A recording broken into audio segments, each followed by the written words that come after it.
是战神祝将军，他真的踏遍了北境。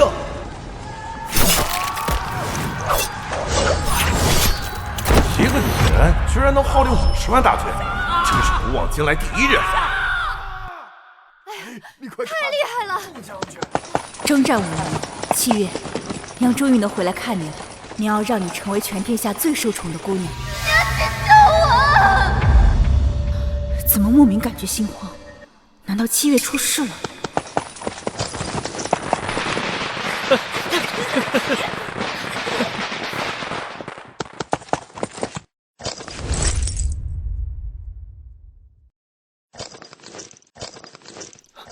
淼淼，你可算回来了。七月呢？我想见我女儿。七月，还不拜见娘亲？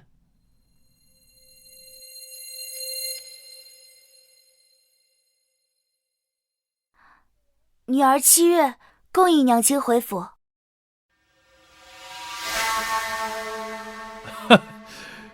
七月，以后在娘亲面前可要听话啊。七月知道。不对，这不是七月。兰姨，为什么夫君和妹妹都说这是七月？这其中定有蹊跷。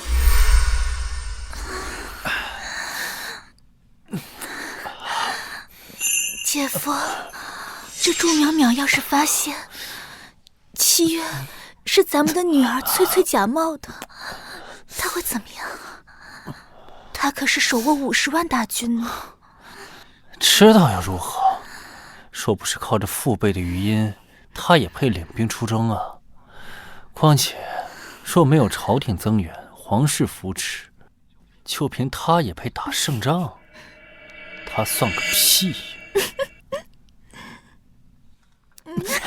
哎呀，一个被我玩弄于股掌的蠢妇罢了，就连皇帝送他的将军府，也送给了萧家。如今我得太子倚重，即便他知道真相，也只能把翠翠当亲生女儿供着。七月那个小贱人，抢了咱们翠翠这么多年的幸福生活，我已让容嬷嬷毁了她的手，划了她的脸，送去皇庄配马奴。祝淼淼再也见不到她的亲生女儿了。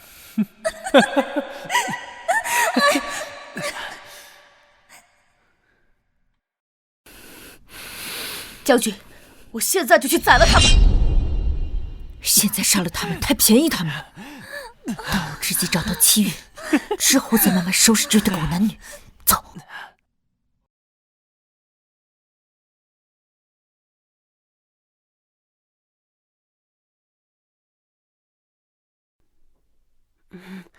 将军，怎么了？七月在哪儿？小主子自然是在屋内安睡啊。你可是我府中的老人，知道我手段。我再给你最后一次机会。我说，他们把小主人送去城西皇庄配马奴了，他们怎么敢？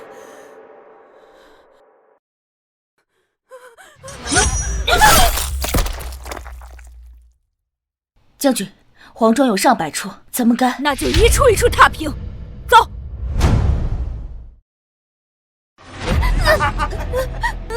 小骚货，今天就让哥哥好好疼疼你！这打我，给人不要脸的小婊子！啊，丑八怪爷玩你是看得起你，你还敢打我？今天老子就让好好爽一爽！救命啊！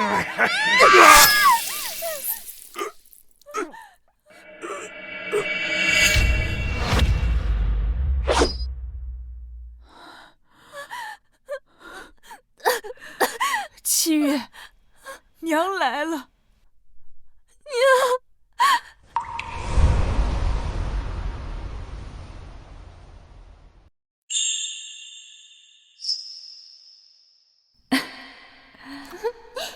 七月，喜欢吗？喜欢，娘做的茶最好看了，七月要天天带着。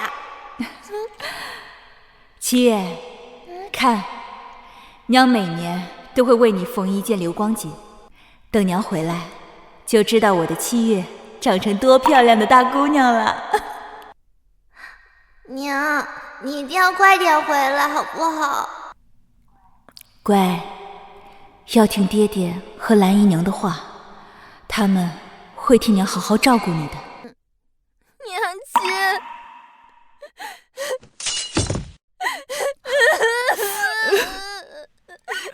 七月，娘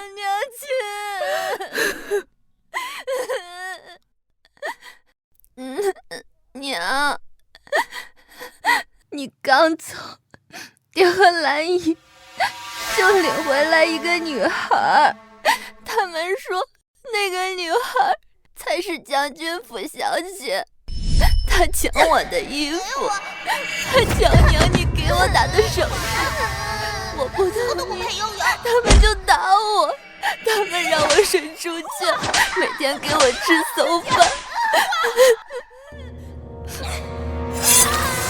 他们还划伤了我的手和脸。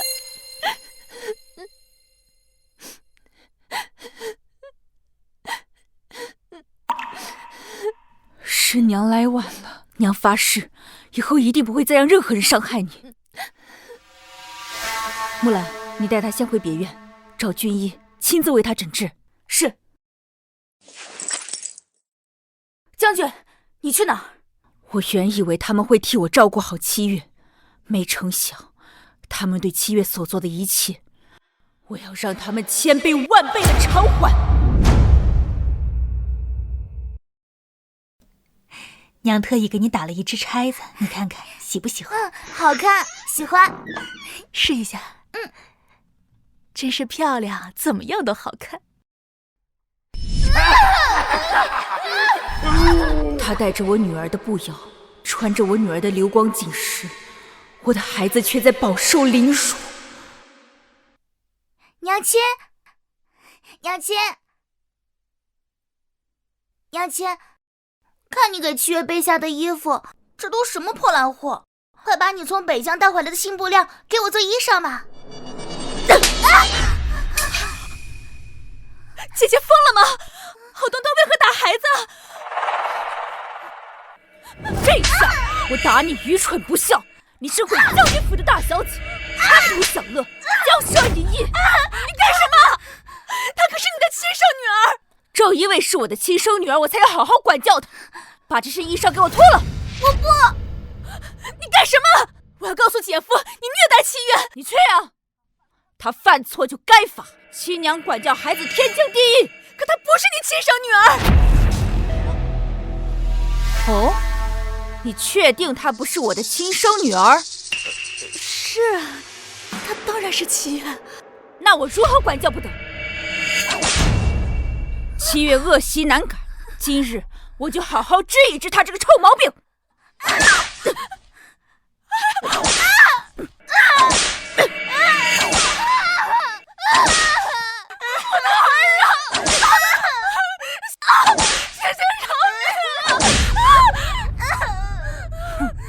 你不过是我爹酒后生下的孽种，也配叫我姐姐？你一个萧府的奴婢，惯坏七月，今日我就连你一起打，以正家风！救命！救救我们！打死我们了！朱淼淼，你敢动我女儿？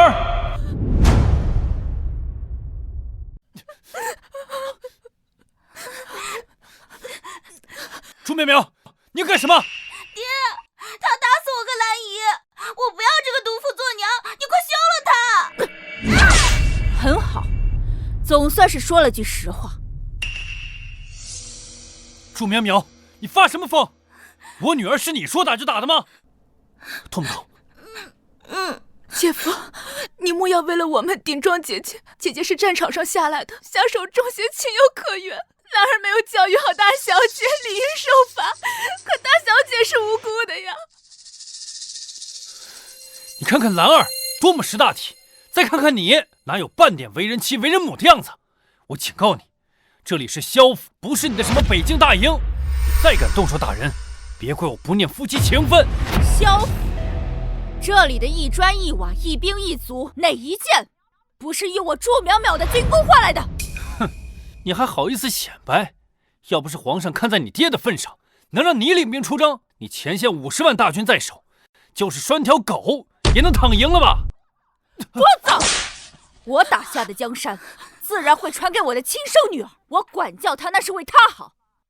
怎么，你有意见？看来你是不服。住手！也罢，此女朽木不可雕也，德行有亏，不堪继承家业。明日，我便将将军府悉数捐出，充盈国库，赈济灾民。你疯了！你放肆！将军府是你说捐就能捐的吗？你忤逆夫君，作践女儿，难道你就不怕我休了你？你是我祝家的赘婿，这几年让你代管将军府，怎么你就忘了你自己是谁了？将军府姓萧，不姓祝，没想到你竟如此的恶毒泼辣。好，那我今天就让你看看，谁是这将军府的天！爹，你敢还手？我不过是管教女儿，夫君你为何打我呀？你这是在泄私愤。那为父今日便要好好管教一下你这泼辣的性子。哎呀！姐夫，姐夫，姐姐为何下此毒手？不怕萧家绝后吗？萧家早已没落，你如此在意，莫非是想为萧家留个后？姐姐何必羞辱于我？我不过是萧府奴婢，怎敢妄想？你这个毒妇！兰儿悉心照顾七月，而你一回来就兴风作浪，扰得后院鸡犬不宁。好，既然你照顾不好这个家，也管不了女儿，那我今日就娶兰儿为平妻。从今往后，她就是这个家的女主人，七月也归她管教。兰儿必定不辜负姐姐姐夫的厚望。还叫姐夫呢？夫君，太好了，现在终于可以叫你娘亲了，娘亲。好一个郎情妾意！萧北辰，既然你给脸不要脸，那今日我就先杀了你这个薄情寡义的负心汉，再把这2个不忠不孝的白眼狼送下去陪你，让你们一家3口在地府继续相亲相爱。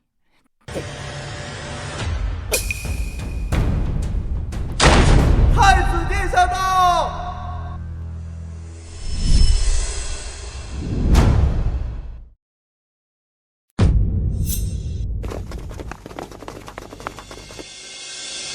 参见太子殿下。太子殿下，不必多礼，都平身吧。七月这个小贱种，可是太子让我调包的。太子殿下，你可要为本官做主啊！这个毒妇一回来就兴风作浪，还殴打本官。臣只是在正家风，处理后宅之事。你放屁！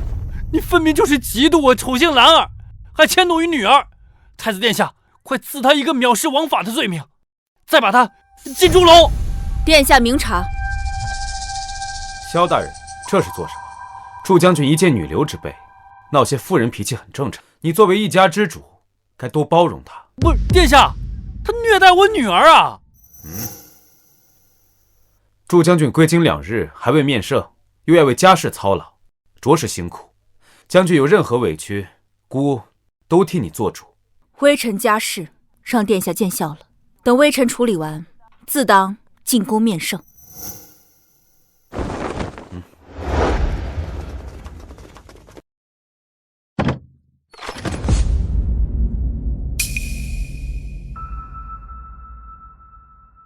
将军在外浴血奋战，姑与父皇在宫中担心的夜不能寐。父皇特命姑将这东西送来，以犒赏3军。外面可还有整整80箱呢。前线将士可用不上这些花里胡哨的玩意儿，太子这是故意用它羞辱我。将军莫要嫌弃，实在是西北大旱，陛下开仓赈灾，国库空虚，这些都是陛下从后宫嫔妃牙缝里省出来的，国库再紧，也不能寒了将士们的心。不过是我大药养在北京的一条看门狗，打了2场胜仗，就不知道自己姓甚名谁了。这次我就让你好好看看，大药到底谁当家做主。那我倒是要替祝家军谢过殿下了。来人，抬去库房。祝将军，姑爷好言相劝你几句。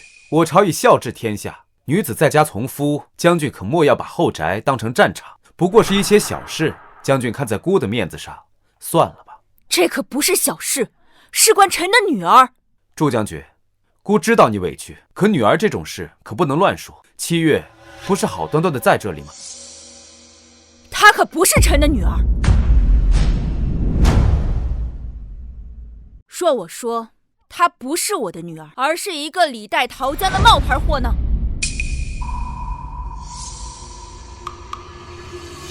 祝苗苗，你为了脱罪，竟然连自己的亲生骨肉都抛弃，你简直猪狗不如！姐姐，你恨我，冲我来便是，何必要说他是假货来寒7月的心呢？娘亲，7月知错了，7月不该向大人告状。娘亲想要7月死，7月绝无怨言。求求娘亲别不认我这个女儿。若她为真，你怕什么？祝将军构陷亲夫，遗弃亲女，按律当斩。你现在认罪，姑或许能网开一面。殿下尚未查明真相，便急着定臣的罪吗？萧大人何必构陷于你？你说他不是7月，证据何在？证据？既然殿下想要证据，那臣就给你证据。既然你们一口咬定他是7月，可敢与我赌一场？哼，赌？你拿什么赌啊？就赌我是否能够证明他是赝品。若是我输了，要杀要剐悉听尊便；若我赢，我要你们3个的命。7月那小贱人早就被我送去了皇庄，哼，你掘地3尺也找不来了。好，既然你执迷不悟，正好有太子作证，那为夫就跟你一赌。抬上来！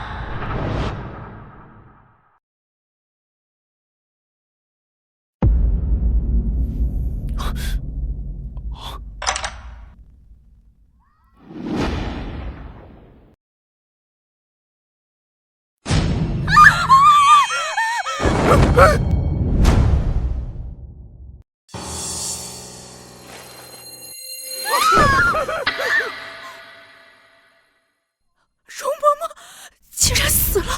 都看清楚了，抬走！祝苗苗，你竟然如此凶狠毒辣，连自己的陪嫁嬷嬷都肆意虐杀，我看你根本就没有把律法威严放在眼里。殿下，这个毒妇一回来就在后医院肆意杀人，请殿下严惩啊！不过就是一个被主的刁奴，我就是杀了，你心虚什么？你简直丧心病狂！丧心病狂？你也配说这4个字？带上来！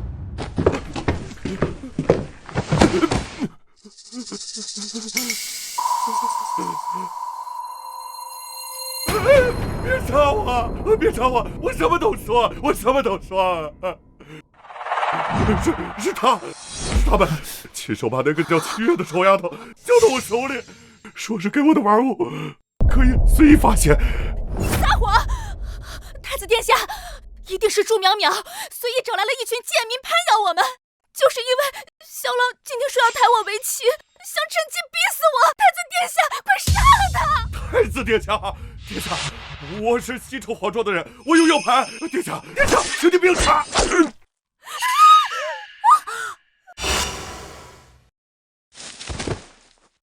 奸佞小人，妄图挑拨君臣感情。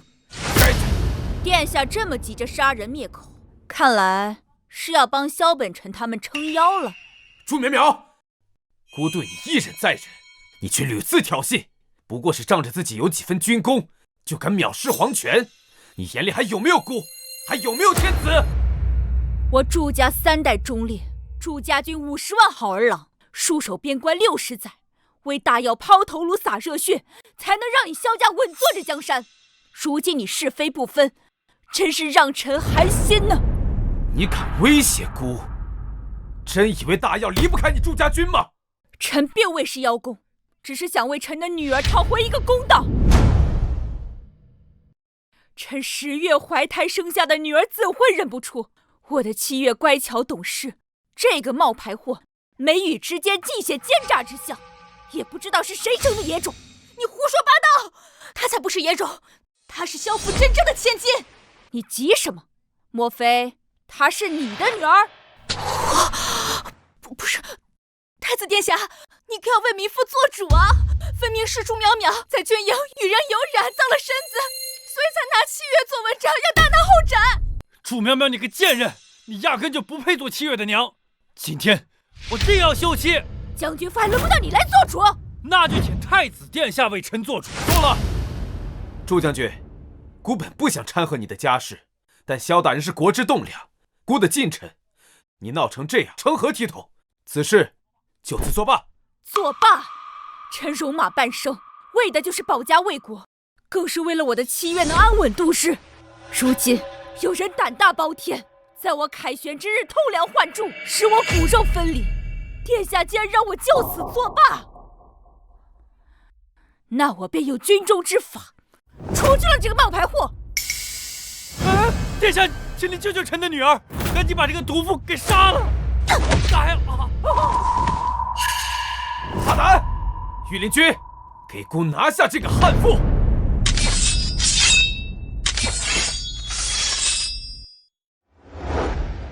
朱淼淼，你记清楚，你不过是皇室圈养的一条狗。孤说他是7月，他就是7月。就像孤能让你成为万人敬仰的大将军，也能让你变回一无所有的弃妇。给孤老实点，老实点儿！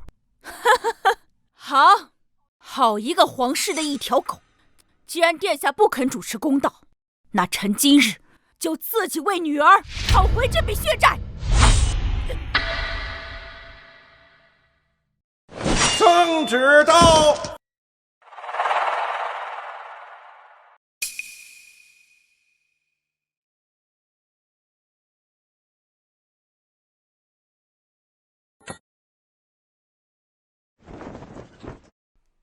奉天承运，皇帝诏曰：征北大将军祝淼淼克定边患，功在社稷，特封护国侯，宣其即刻入宫觐见。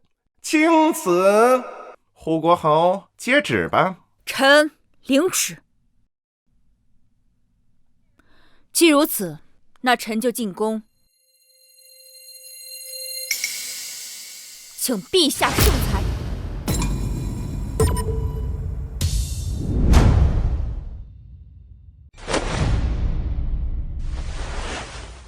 参见陛下。平身吧。朱爱卿，你率将士们踏平北境，朕心甚慰。朕要好好嘉奖祝家军。为国尽忠是臣等本分，不敢贪图赏赐。好一个本分！若臣子皆如爱卿这般本分，我大要何愁不行啊！传旨，北境全军军饷增发3成。臣替祝家军谢主隆恩。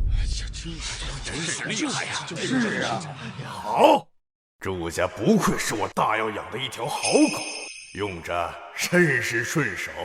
有事启奏，无事退朝。陛下，臣有一桩冤屈，想请陛下评理。哦，谁人敢让朕的爱卿受委屈？但说无妨，朕定会为你做主。陛下，臣征战5年，归来才知，臣的亲生女儿7月竟被奸人用假货调换，其余皇庄百般折磨，险些活活虐待而死。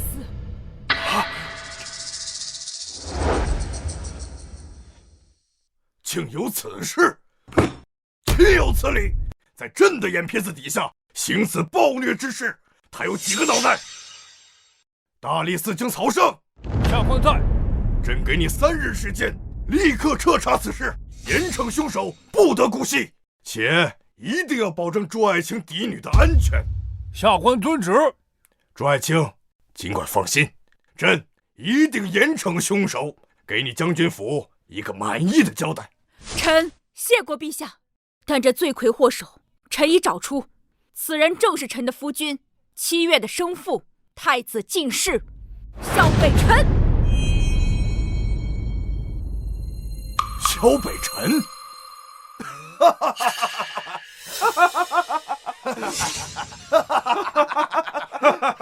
不可能，绝对不可能，肯定是爱卿搞错了。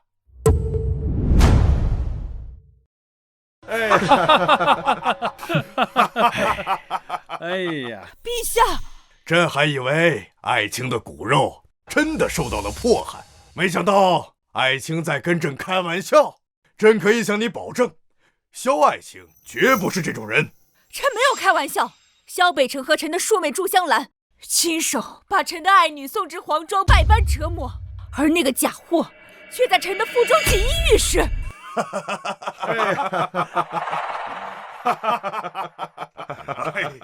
祝将军，孤知道你戍边辛苦，想要胜卷隆恩，可你也不用编造如此荒唐的理由吧？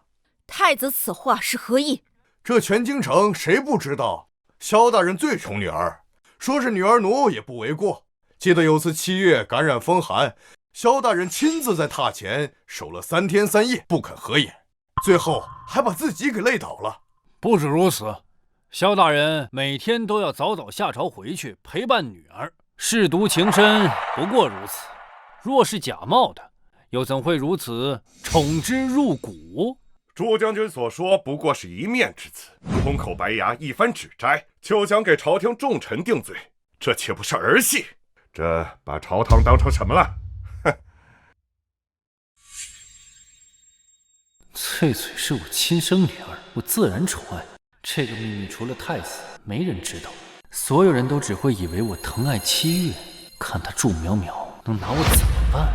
祝淼淼，纵使你认出了这是假7月，可满朝文武谁会信你呢？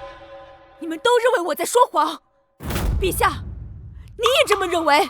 朱爱卿，你的心情朕可以理解，但这查案讲究实证，要是有证据，朕一定严惩不贷。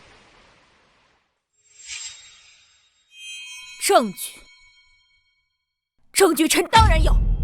朱淼淼，少在这里信口开河，你能有什么证据？不过是打退几个蛮子，还真以为自己无所不能了？难不成又要抬一具尸体，买通几个马奴来做伪证？朱淼淼，这里是奉天殿，是上朝的地方，陛下日理万机，没时间陪你胡闹，你就不要再麻烦陛下了。你是怕我给陛下添麻烦，还是怕陛下识破真相后斩了你和祝香兰？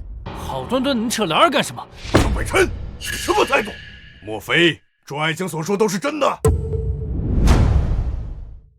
若陛下不信，可把人叫来，当面对质。不行，臣反对。你反对？萧北辰，莫非你真做下了此等丧心病狂之事？不，绝对没有。臣是觉得兰儿和7月一介女眷，不适合进宫面圣。臣怕7月粗鄙无知，没见过什么世面，在御前失礼。7月4岁便常在坤宁宫玩耍，深受陛下和太后的喜爱。你是怕那个假货上不得台面吗？你胡说！够了，朕也有许久没有见到7月了。刘福，奴才在。你去将7月带上殿来。朱爱卿，你尽管放心，今日之事一旦查实，朕定然给你个交代。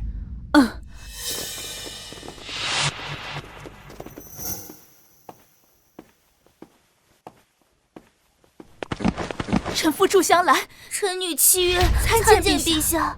平身吧。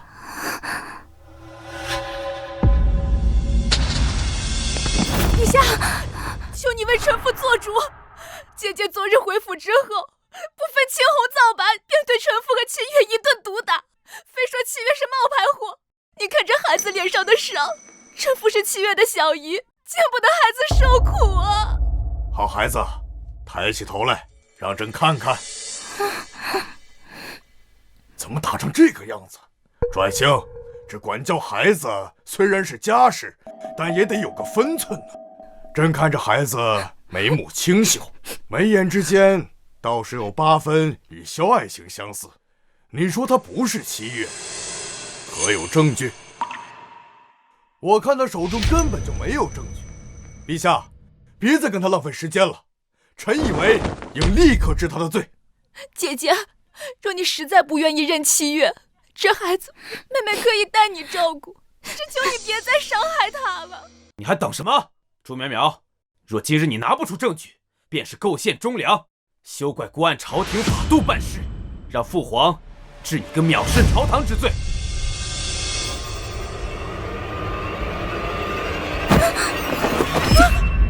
证据就在这里，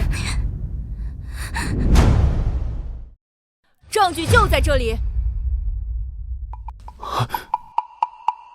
刘福，快去看看。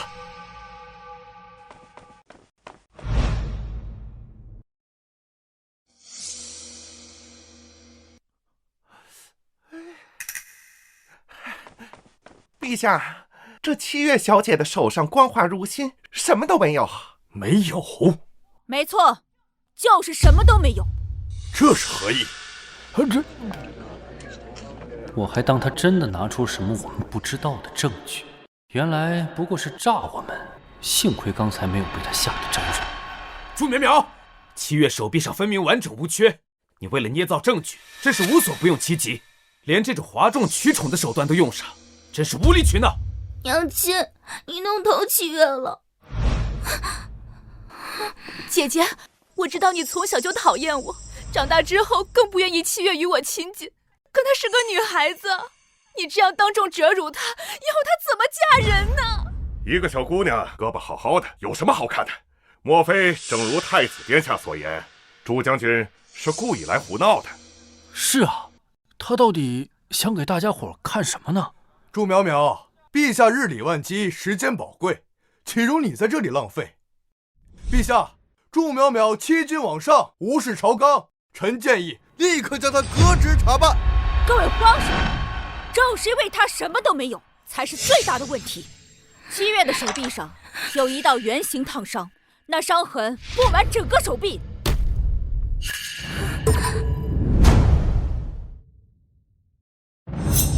怎么办？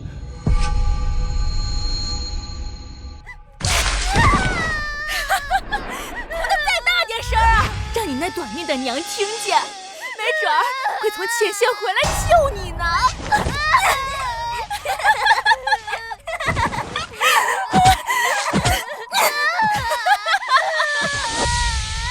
还以为七月手臂上的伤是在地牢里烫出来的，这可怎么办？这两个废物，被人一下就恨不得全招。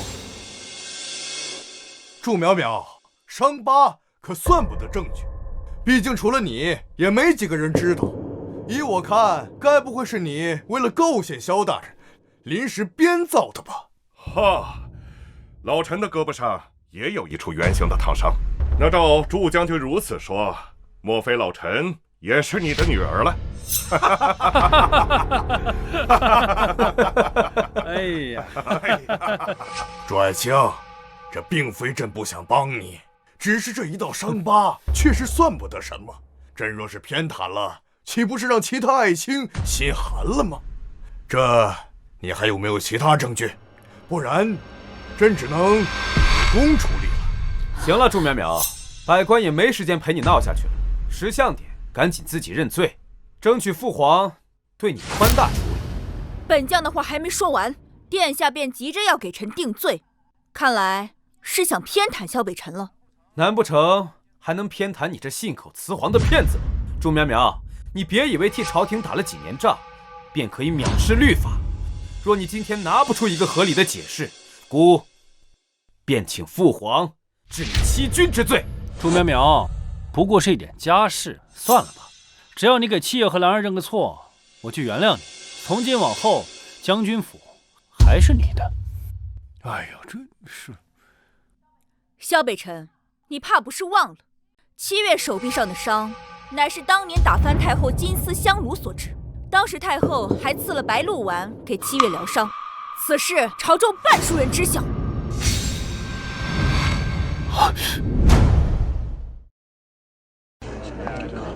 白鹿丸乃宫中秘药，13年前太后曾赠于将军府一枚。此事老臣也记得。你还有何话可说？朕也记得太后似乎赐一枚灵药给过祝家。可姑怎么记得那一年祝老将军病重难治，萧大人特意进宫求药，太后因而赐下那枚白鹿丸，为的是挽救祝老将军的性命。对呀，臣也记得这件事。这白鹿丸乃是全天下最强的疗伤秘药，当时宫中也仅存3枚，珍贵无比。太后娘娘怎么可能因一女童淘气就随意赐下？你果然是在混淆视听。本将还不屑于撒谎。你明知道太后崩逝3年，此事从无对证，为了诬陷萧大人，竟然捏造这种弥天大谎。祝苗苗，你怎么敢欺君的？太子所言也非全无道理，此事各执一词，还是确要详查呀。陛下，好了，祝爱卿爱女心切，朕能体谅，但朕身为一国之君，不能偏私啊。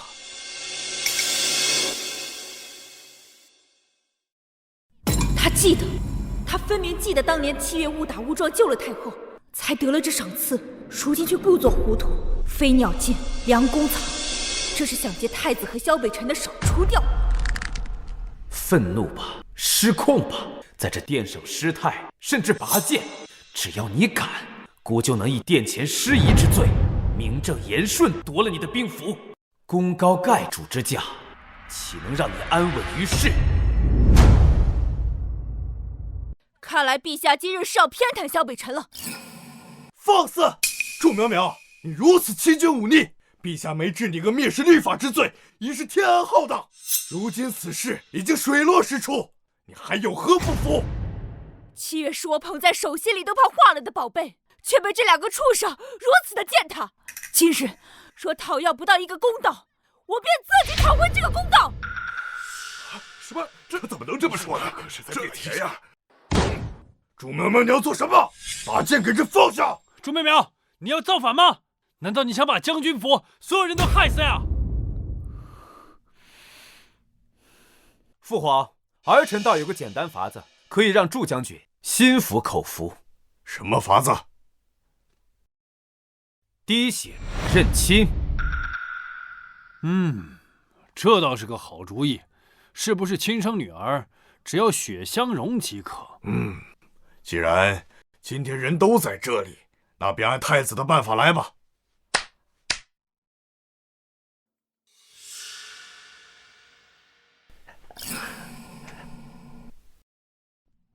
我倒要看看你们今天玩什么花招。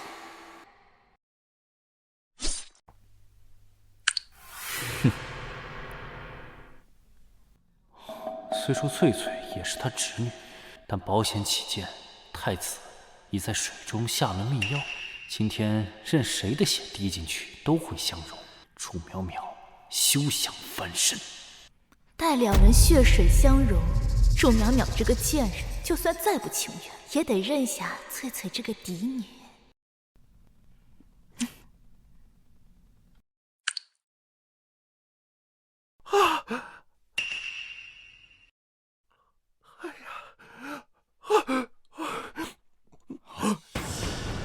竟然真是母女！祝淼淼，你还有什么可狡辩的？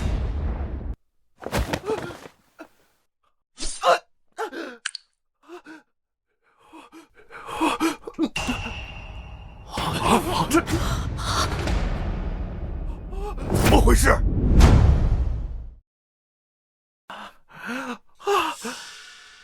看来臣的女儿是臣与这个太监所生，倒与萧北辰没关系。你看，哎呀，陛下饶命啊！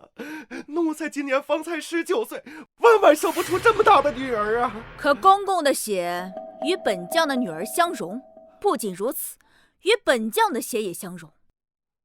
你若不是本将女儿的生父，那便是本将的儿子了。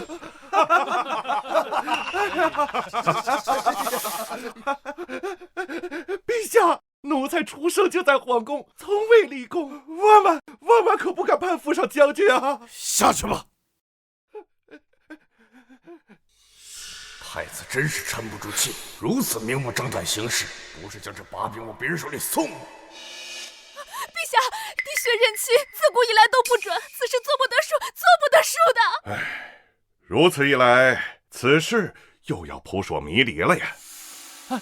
陛下，千错万错都是臣的错，你不要怪淼淼，她做这一切都是想得到臣的关注。萧北辰，你哪来的脸？淼淼，我知道你恨我纳妾，可你不应该用七月和兰儿的名誉赌气啊！你在朝堂上这么一闹，我的名誉倒没关系，你让他们怎么做人啊？是啊，这说的有道理啊，对啊。纳妾就因为这点小事儿？淼淼离家日久，7月思慕成疾，所以我才一时糊涂，想着亲上加亲，所以纳了淼淼的庶妹兰儿为妾，也好照顾7月。我当以为是受了多大的委屈，原来还是妇道人家后宅争宠的那点小心思。男人3妻4妾本就寻常，更何况萧大人这么做，也不是为了自己。我还以为祝将军是一个巾帼英雄，没想到心胸竟如针眼般大小。你麾下还统领了几10万大军，陛下，你能够放心吗？淼淼，你打我骂我都没关系，但是我求你放过兰儿和7月，他们可是你的家人啊！是啊，姐姐既说我们换了7月，那你说真正的7月在哪儿7月在此。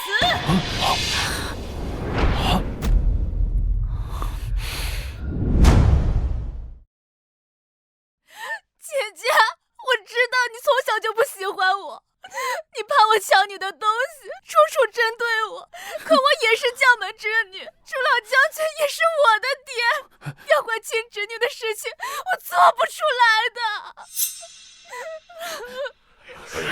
这能这样的？这太……其实姐姐不必处处提防妾身，妾身自知身份低贱，不敢与姐姐争抢。若姐姐是因为萧郎纳了我为妾，妾自请离府便是。兰儿，你不必如此，你从来都不比他差，是他心胸狭隘，贪恋权力，他见不得别人好，所以才故意构陷我俩。你放心，陛下是不会姑息他的。你们就这么笃定，今日我无法拆穿你们这套把戏？姐姐，你不要再执迷不悟了，这个是在御前，你还要对我们屈打成招吗？这是天子脚下，他若敢当众行凶，陛下定将他凌迟喂狗。那你敢跟我打赌吗？若7月在此，就给我乖乖去死！你少胡言乱语，7月不在这儿，能在哪儿啊？是啊，祝将军，你说7月他若不在这里，他能在哪儿呢？这不是那个贱人给那小贱人打的差子吗？我就说他不过入城1日，怎么可能找遍那么多皇庄救走那个贱丫头？好，既然姐姐执意要赌，那妹妹便陪姐姐赌吧。若姐姐输了，又该当如何？自当任由陛下处置。陛下，7月已在门外等候多时，随时听宣。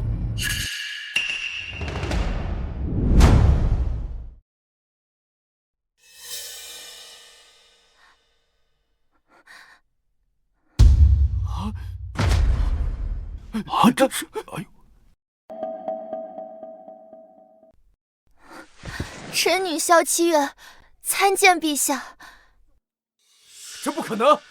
七月分明……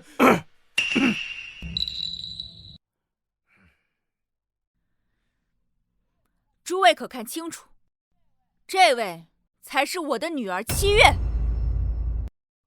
哎呦，这是就是，原来她才是七月。七月，萧北辰，你靠吸我的血，才一步步有了今天的地位，结果你反手就将我的女儿伤得体无完肤。七月别怕，告诉陛下和诸位大臣，他们对你做了什么？他们在我娘走后的第2天，便带回来一个和我年龄相仿的女孩。他们每天给我吃馊饭喝泔水，还打我，他们还弄伤了我的脸，废了我的手。嗨，真是禽兽不如！竟然对一个无辜的少女做出如此丧心病狂之事！难道萧大人平时的温文尔雅都是装出来的？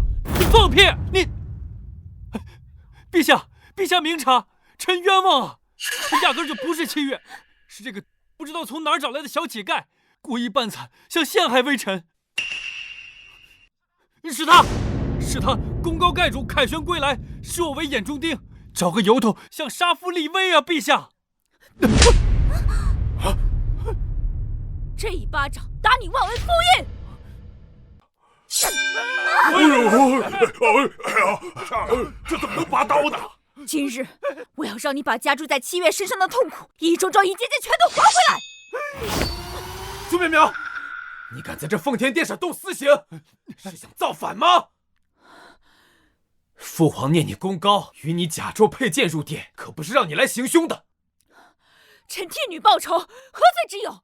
反的是他，该死！今日陛下若不杀他，那臣就自己杀！苏淼淼，反了你了！稍不如意就喊打喊杀，是不是朕那天没如你的意？你要连朕都杀了不成？手握50万驻家军，朕看你连朕都不放在眼里了吧？陛下可算是把心里话都说出来了。楚淼淼，朕是看在你父兄的面子上，才让你领军上阵，你就是这么报答朕的？陛下，祝淼淼率朝廷50万大军驻扎北境，使朝廷军饷却自称驻家军，分明已有不臣之心。你说什么？当今世人皆知护国侯，却不只有陛下。街头巷尾传唱的也都是你祝淼淼的功勋，就连军中将士也只认虎符，不认圣旨，谋反之心昭然若揭。陛下，请您赐死他！这怎么能这样？哎呀，你说就是，不过是打退了几个蛮子，就敢居功自傲，狂妄到如此地步，简直是不把天子放在眼里。忠兄不过是一介女流之辈啊，目光短浅，毫无格局。不过是立了几次军功，那也不过是仗着陛下的鸿福庇佑罢了。难道你认为靠你自己能够立下如此功勋？你内阁首辅魏元德，我本不愿与你纠缠，但你今日一再挑衅我的底线，那好，我倒要替陛下先审审你。你要干什么？边疆战乱5年，军需物资一分未到，战士们衣不蔽体，食不果腹，饿死冻死的将士达39000人，而你却盖起了5进5出的大院，比藩王的府邸还要华丽。说，哎呀！军饷哪儿去了？陛下，他血口喷人！陛下，臣听战报，北京早已无大战，本可休养生息，分明是他们一己之功，屡次主动出击，不断兴兵，这才导致边疆连年征战，各州府赋税均用于填补军费，这才导致国库空虚啊！陛下，好一个颠倒黑白！今日我就先杀了你这个贪赃枉法的狗官润润刀，替无辜枉死的将士报仇！陛下救我！住手！你若敢在金銮殿上动手，朕就立刻把你关入死牢。你放心，有朕在，还杀不了你。没想到我朱家世代忠君报国，在陛下的眼里，还不如一个奸佞。我朱家的50万儿郎的性命，在陛下这里也不过是儿戏。那好，今日臣卸甲归田。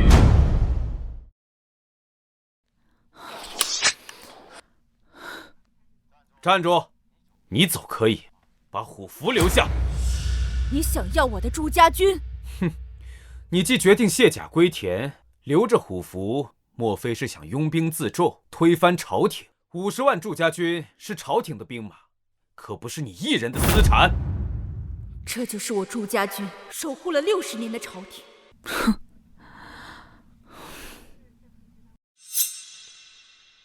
陛下参思，这北疆匈奴异常凶悍，眼下也只是暂时罢兵。若是没有祝将军，只怕边关生变，无人能等啊！王大人多虑了，3位藩王麾下30万铁骑，现在就驻守在边关上。我大药朝堂人才济济，哪个不能领兵？难不成我大药离了他祝淼淼就要完了？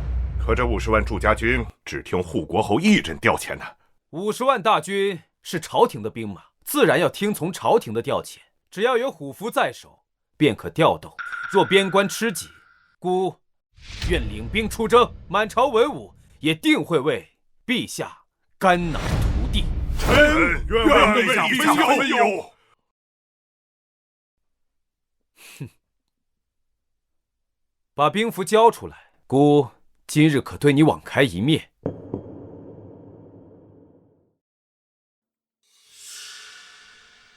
他们不知，我祝家军认的从来不是兵符。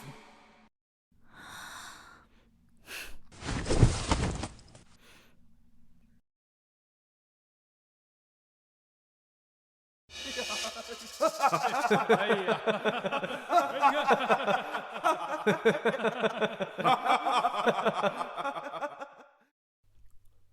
祝淼淼，谁让你们祝家人从老到小都不识好歹呢？当年父皇立我为储，你爹跳出来反对，后来我向你示好，你又把我拒之门外，你必须死！报！不好了，匈奴大军再次进犯，祝家军不见踪影。这可如何是好啊！哎呀，这什么？报！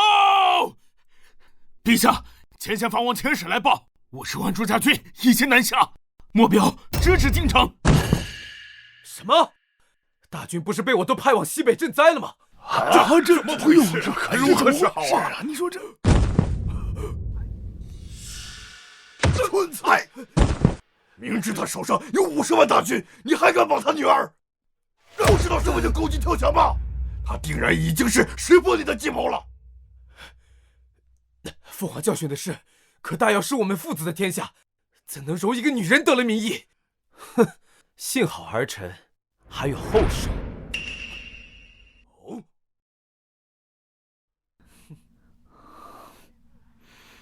七月，娘一定会治好你的，让你往后的日子里过着开心幸福的生活。那些伤害过你的人，娘一个也不会放过。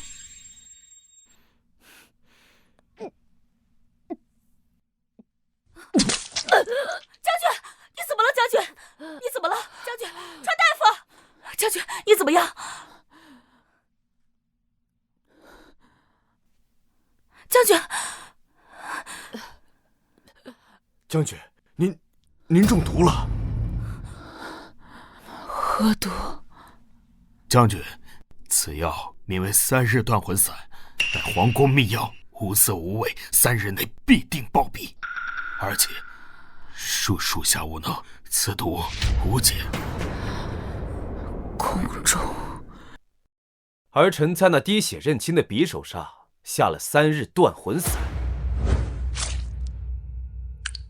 ，3日后他便会毒发身亡，成为一具枯骨。3日，好，那这几日我们就先不要轻举妄动，立刻让藩王率军回京救援。等到祝淼淼毒发身亡了，叛军就群龙无首。届时藩王大军一到，叛军就是笼中困兽。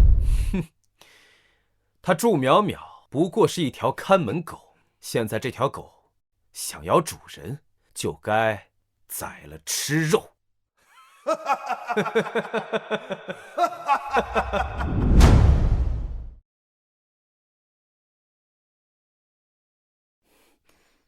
太子竟然敢下毒，末将纵使踏遍九州，也定为将军寻来解药。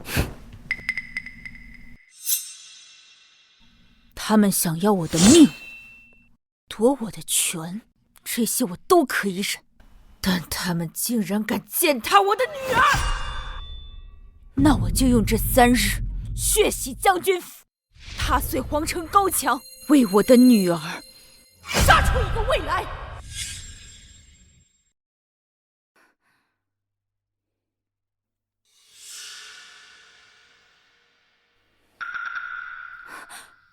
将军，果然在境外发现了藩王的旗帜，应该是要来支援狗皇帝。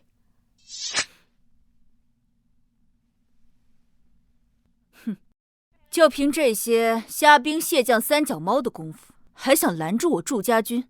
哼！将军，他们人数不少，不可小觑。传我将令，3番途经之地整戈待旦。我们的人进不来，他们也别想进。是。7月，现在该替你报仇了。夏兰，你看到没有？陛下是站在我们这边的，那个毒妇竟敢跟陛下叫板，结果如何？还不是被收了兵符，下了毒。姐夫英明神武，那贱人怕是已经肠穿肚烂，生不如死了吧？他今天抽了我那么多巴掌，让他中毒而死，简直太便宜他了。爹爹，我恨不得将他千刀万剐。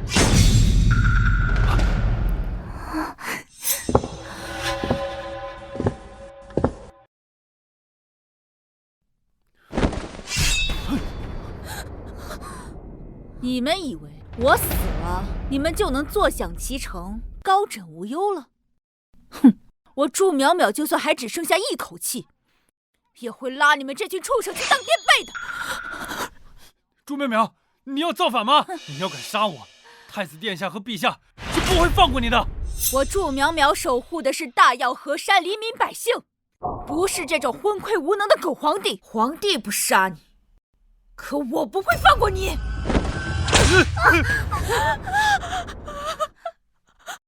5年，7月小姐挨了你们300遍，今日将军让我还你们3000遍，你们可好好受着，千万别死得太快。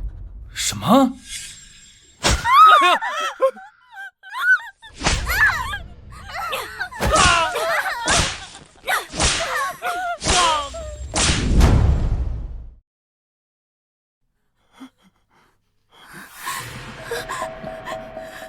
？7月的手，你伤的？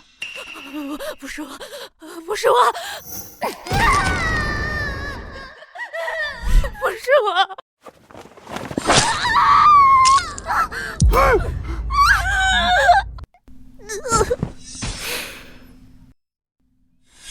7月的脸，你划的？不是我，真的不是我，我没有。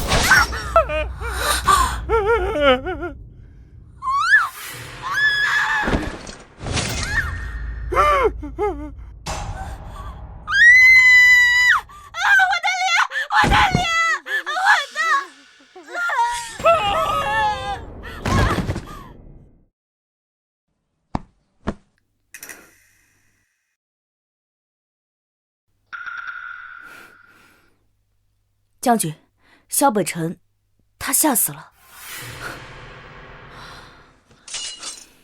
倒还真是便宜他了，把剩下的2个拖去黄庄做苦力。7月受过的苦，他们一样也别想少。是。将军，七月，娘亲为你报仇了。将军，斥候传来消息，近几日京城下大雨，进京的路都被雨水冲垮了，大军不得不绕城而行，恐怕还要再多用2日。2日，足够了。报！启禀陛下，太子殿下加急密报，藩王军队已至苍兰郡，但前方道路被人为损毁，藩王军队被困，2日内恐难抵达京城。啊！被困？祝淼淼若是让大军绕城进京，2日也够了，这该如何是好？祝淼淼中的是断魂散，2日便该毒发，到时候正是我们收复大军的好时机。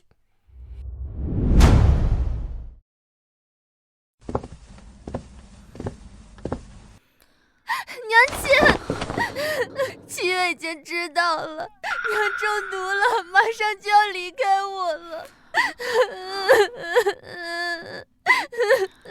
七月，放心啊，娘不会死。但是娘希望，如果有一天娘不在了，你也可以坚强的活着。我不要娘亲离开我，没有你，我活不下去的。七月，你不能总是依赖一个人，你该要有自己生存的能力。可我只是一个女孩子，我什么都做不好。七月，娘11岁就跟着你祖父上战场，亲眼看着他死在了我的面前，后来又有无数的同伴倒在战场上。七月，你相信你自己，你可以的。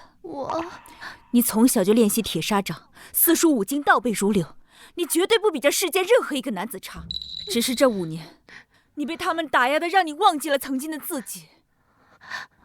你放心，娘就算走，也会在这之前为你铺平道路，让你未来走得顺畅。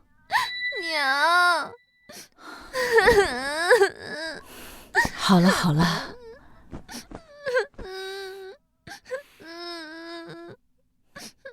将军，九皇子来了，要见你。皇帝不是只有太子一个儿子吗？哪来的九皇子？来者不善，让我去会会。你看好七月。是。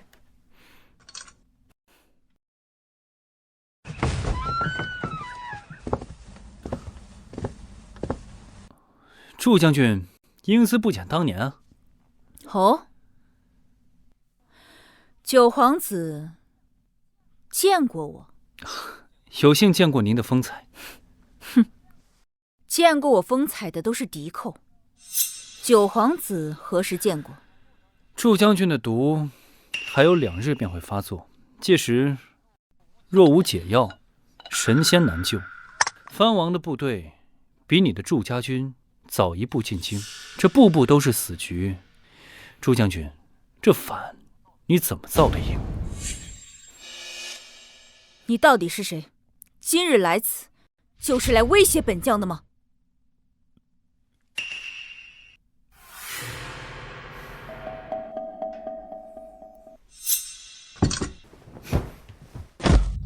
祝将军，我是来还当年救命之恩的。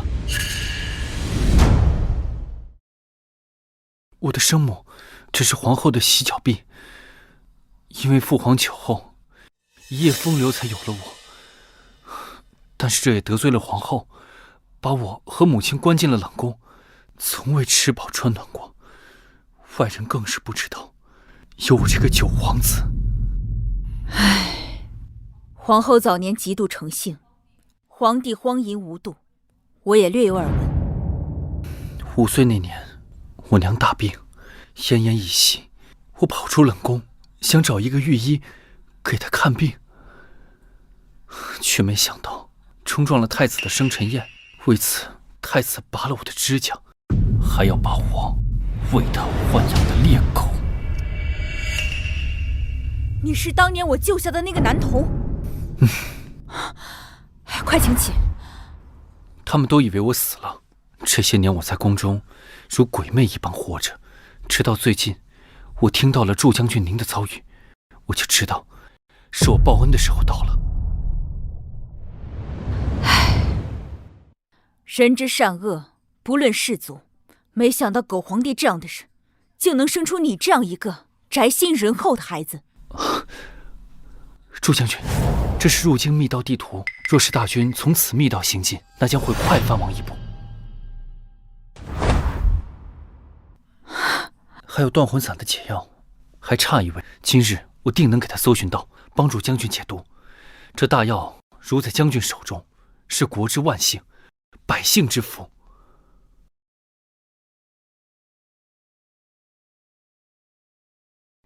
其实我并不想当什么皇帝，我祝家3代忠烈，父兄马革过世，我这辈子杀过敌寇，饮过烈酒，守过国门，已无憾。但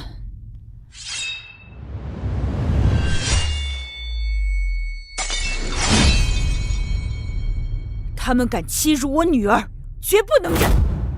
更何况朝廷昏聩，百姓民不聊生，我不得不杀出一条血路，颠覆这个皇权。萧鼎臣，你可愿助我？鼎臣愿以此生辅佐祝小姐，粉身碎骨，在所不辞。好，如此，我便放心了。我这就去为你寻找解药。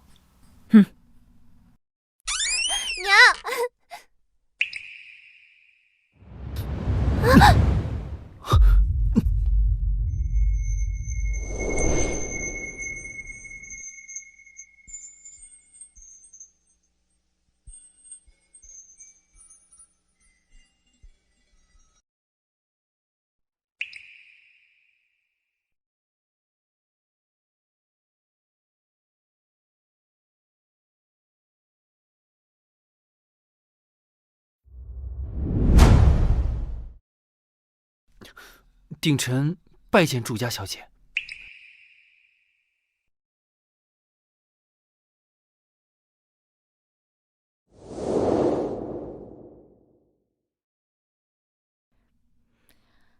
月儿，过来。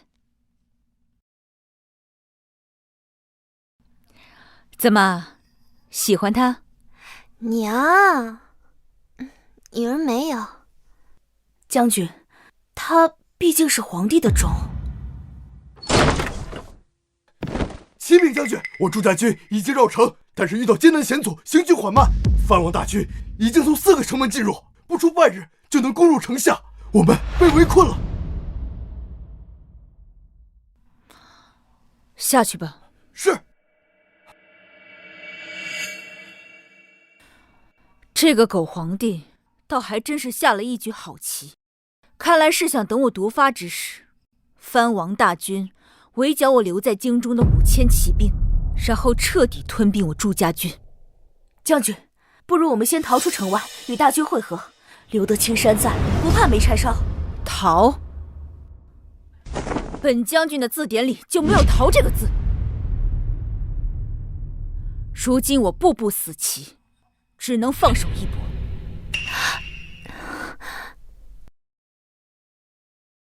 将地图快马加鞭送至城外大军，若此密道为真，定能比藩王快一步。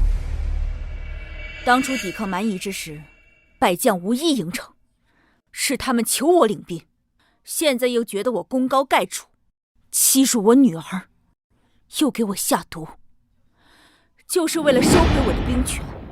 兵权对我们祝家军来说就是个虚名。当初我们在边关和西北封时，皇帝还在宫中大办宴席，迎娶后宫佳丽，是你变卖家产，为我们筹集军费，这才让我们活下来。我祝家军此时只听将军的话。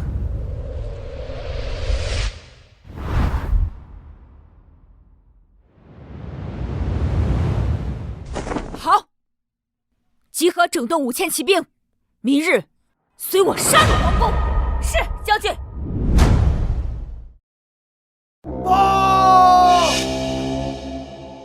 陛下，朱淼淼回京受职时带来的5000骑兵正在皇城外正与金军厮杀。什么？陛下，听闻那朱淼淼百战不殆，若是他硬闯进来，父皇，这可如何是好？藩王大军可能还有半日才能到达京城，他手中可有5000叛军。怕什么？有1万禁卫军，还敌不过他5000。算起来还有3炷香的时间，他就该毒发了。藩王的大军一到，这些叛军是笼中困兽，你们谁能抵住那3炷香？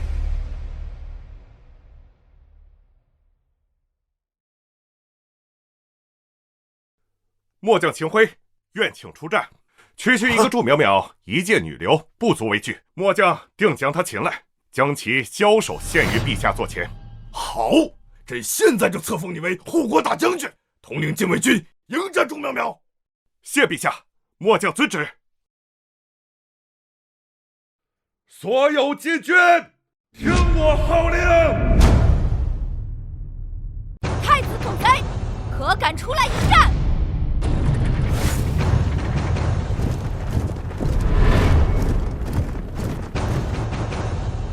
朱淼淼犯上作乱，你这叛逆身中剧毒，还有2炷香可活，竟还敢作乱！喂，乱臣贼子，竟敢率兵犯上，看3步之内取缔首级！将军，您现在身负重伤，况且他们人多势众，口有诈，不可小觑啊！本将军就算是死，也是战死。祝淼淼，你可知陛下为何宁愿去割让城池，也不让你在沙场上取胜呢？就因为你是低贱的女流，天生就是弱者。要不是靠着你这些将士帮你，你觉得你有可能取胜吗？说得好，女人不过是本宫的胯下玩物。朱淼淼，识相点就从本宫的胯下钻过，学3声狗叫，本宫说不定心情好，给你解药，让你多活上1天半日。做梦！好，既然我只有2炷香可活，那就多杀一个赚一个。今日，本将军就让你们睁大狗眼看看，女人是如何杀光你们这群男人的！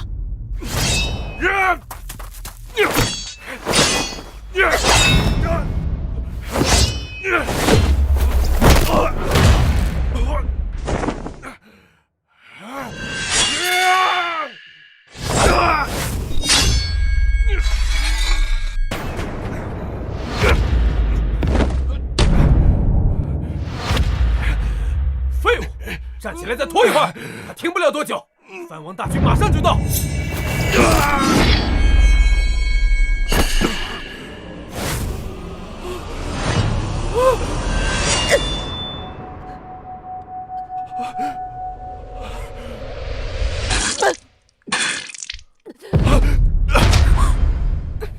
将军，哼，他还有午息时间可活。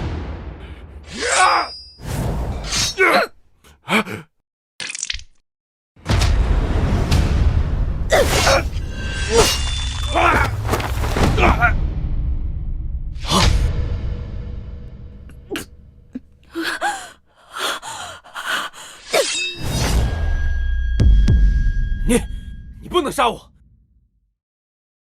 我可是太子，你还有1息时间可活，我有解药。本将军从不畏惧生死，若是到九泉，我也会率10万大军斩阎罗。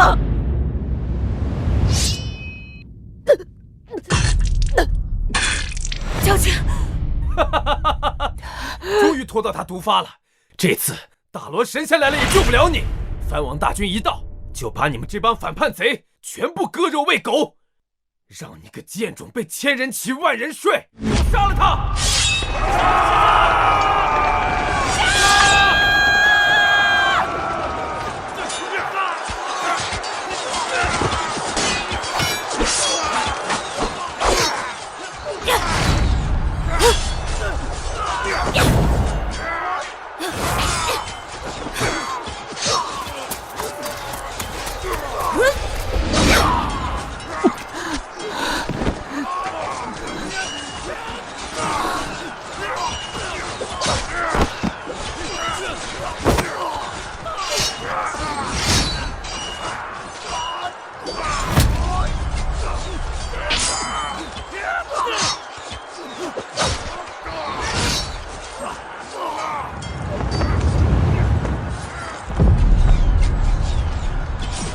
时间真的来不及了吗？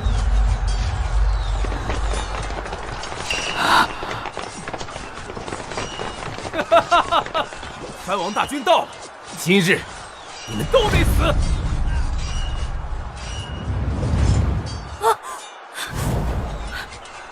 将军，九皇子果然是骗子。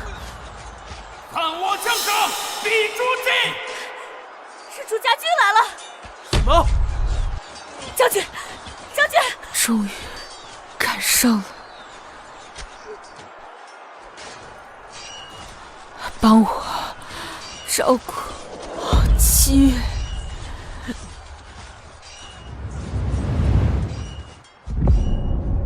将军，将军！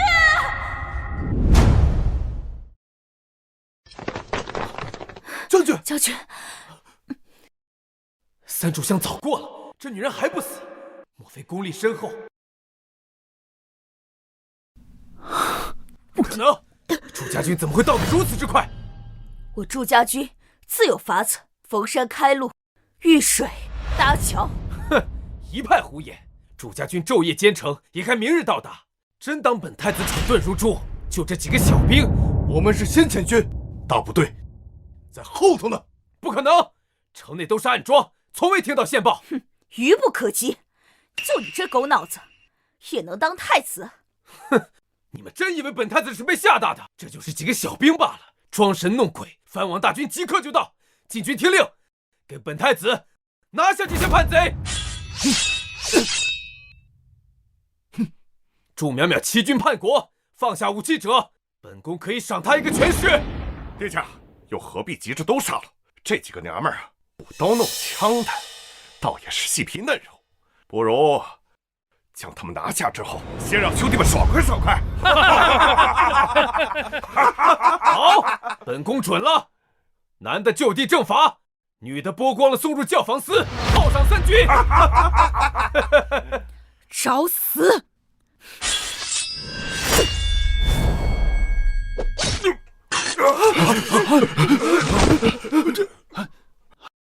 藩王大军已至，我这就正面杀了他。众将听令，给我拿下这5000叛逆！杀朱淼淼人头者，赏1000金，连升3级！杀！朱淼淼，跪地受死！本宫可以留你一个全尸。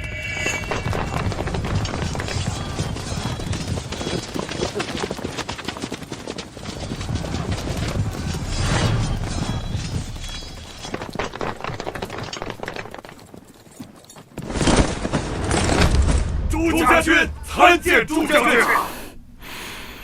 真是朱家军！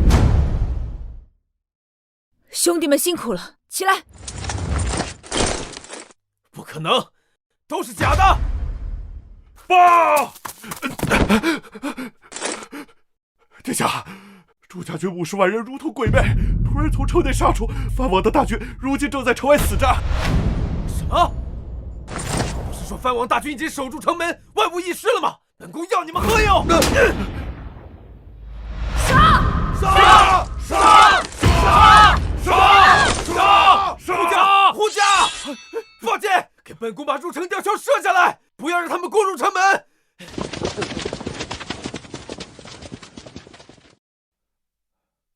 将军，刚刚入城的吊桥被毁了，朱家大军和藩王的部队都被拦在城外。将军，先带将军去疗伤。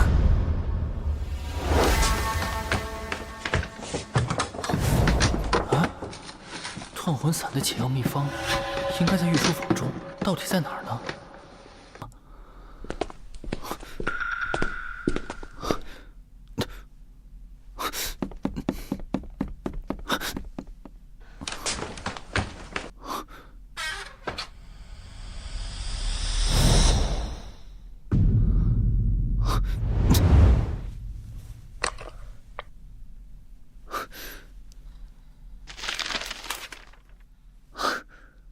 找到了。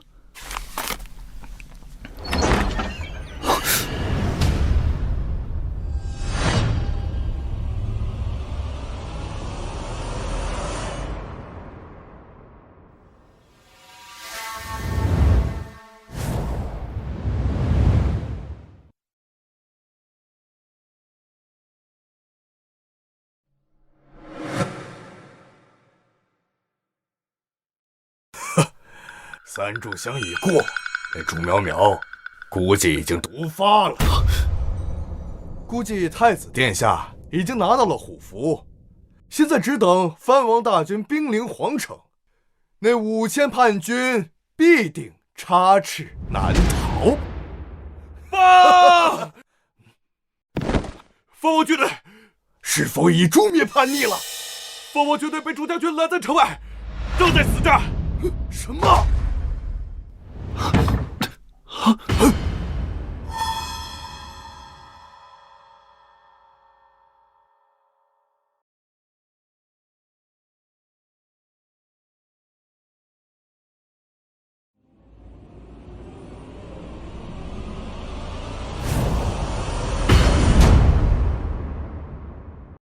陛下，事有蹊跷。藩王30万大军，明明比祝家军还快，怎么会被祝家军先一步拦截？藩王确实比祝家军来得快，本来想追越太子殿下，可是什么？可是刚入城内就遇到了祝家军，他们将藩王军队逼到城外，他们就像是天上掉下来的一样，荒谬！50万大军如何从天而降？你竟敢欺瞒朕！来人，拖下去！好了，陛下饶命！陛下饶命啊！或许是太祖当年驱赶蛮夷时留下的那条入京密道，可密道图一直藏在宫内，怎么会落在远至西北的祝家军手中？定是有内奸泄露给那反贼的。还有什么是朕不知道的？太子呢？太子怎么样了？那祝苗苗死了没有？探子呢？爸，太子和1万禁军被祝家军包围，正在拼死抵抗。祝苗苗死了没有？正是他亲自指挥。什么？中毒一事是假的吗？祝苗苗已经中毒倒下，太子殿下炸毁了皇城门口的吊桥，双方正在皇城前对峙。什么人？定是那偷了密道图的工人，说不定是来请死陛下的。快护驾！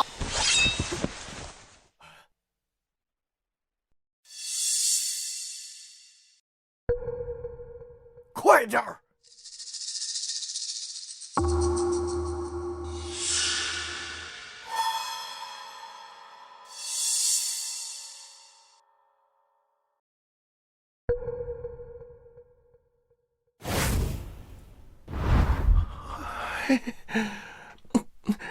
陛下，是风吹动了门窗，并无可疑人士。陛下，太子当机立断，炸毁吊桥，为我们赢得了喘息的时间。祝苗苗虽死，但他麾下统领却都像他一般冥顽不灵。放心，朕自有后手。好。半月前太后寿宴时，我们已将百里统领的家眷尽数传召入京，并且秘密关押在昭狱当中。陛下，好计呀！这百里统领最注重骨肉亲情，他必定会乖顺归降陛下。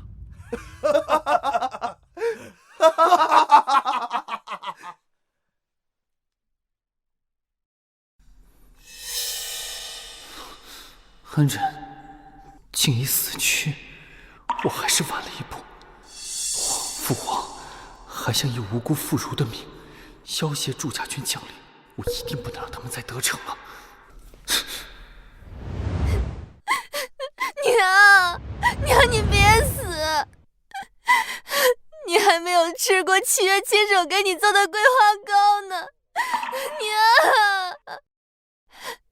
你答应过七月，要带七月去看大好山河。娘，你醒过来，娘！七月可以代替娘去死。小姐，你千万保重身体，将军肯定不想看到你这样。将军，这位是有意天下名医沈大夫，特擅长解毒。我回程路上特意将他寻来，为将军解毒。沈大夫，请。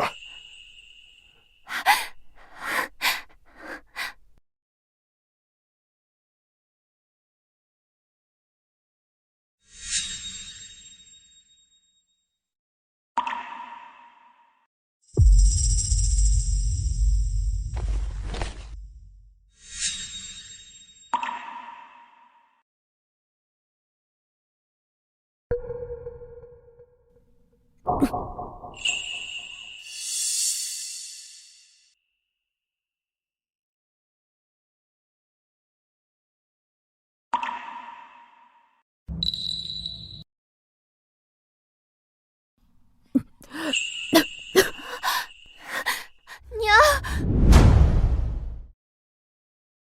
你醒了。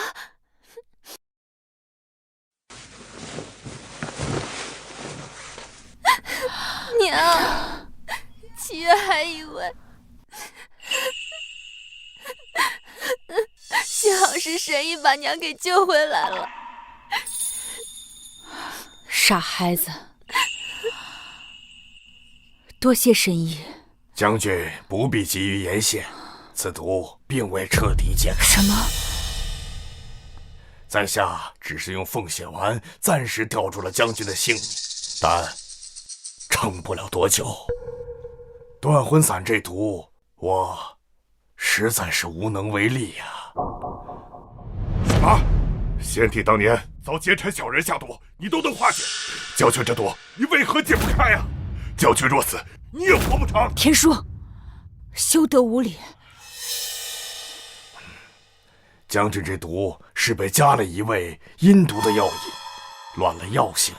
若要解此毒，必须拿到解药的配方，否则神仙难医呀。我还有多久时日？大概10日。10日，够了，足够我做完所有事情。九皇子不是说要替娘找解药吗？我现在就去找他。等等，入皇城的吊桥已经被太子尽数炸断，你孤身一人是进不去的。无妨，毒不是那狗太子连着小北辰一起下的吗？擒了那太子狗贼，定能审出解药方子的下落。我这就带队人马求渡护城河，擒了那孙子。报！将军，太子让许多俘虏上了城墙，说是百里统领的家眷，以此让我们退兵。什么？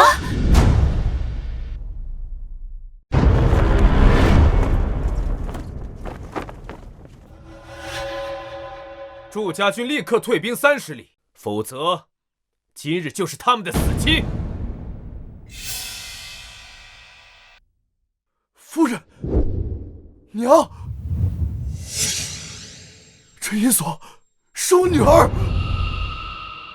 狗杂种，欺辱老弱妇孺，算什么本事？可敢与我一战？想保全家人性命，就立刻退兵。退，还是不退？祝家军只奉祝将军命，绝不撤退。杂种，放开我夫人，否则确定狗头！这小娘们细皮嫩肉的，今晚就赏给弟兄们开开荤。放开我娘子！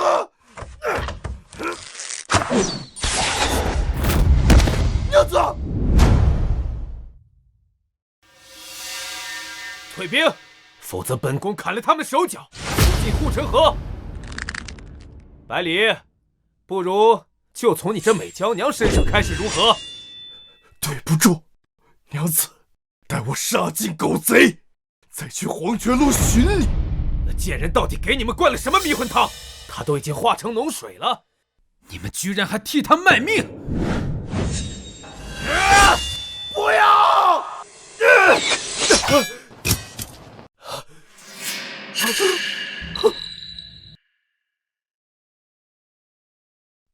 将军，你还活着？不，这女人定是假冒的。祝淼淼那贱人早就毒发身亡了，本宫亲眼看到的。你这祸害尚且苟延残喘，本将岂敢先死一步？放箭！放箭！给我再杀他一次！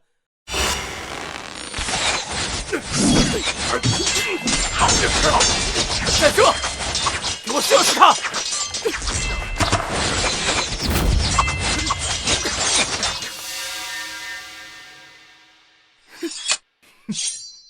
这准头连刚参军的小鬼都不如。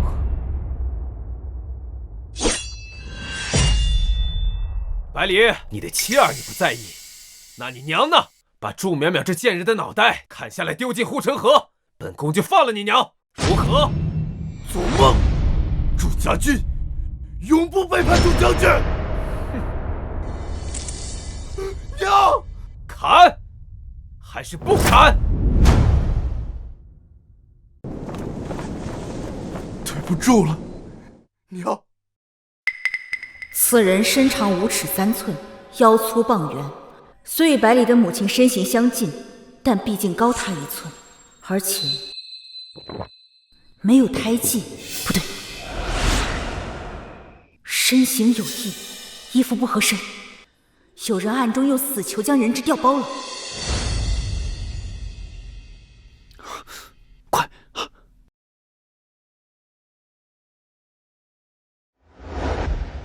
各位这几日且暂时在这住下，等祝家军入城，我立刻接各位与家人团聚。多谢九皇子救命之恩，大恩大德，他日必定以命相报。不必多言，快请起，快请起。终于得救了。太子和父皇估计已把死囚当人质了，希望祝家军的将领能够认得出来。百里，高官厚禄你不要，偏要给人当狗，前途不要了，连你家人的命也不要了吗？我就数3个数，3、2。将军与我恩重如山，百里，我以死相报，对不住了娘。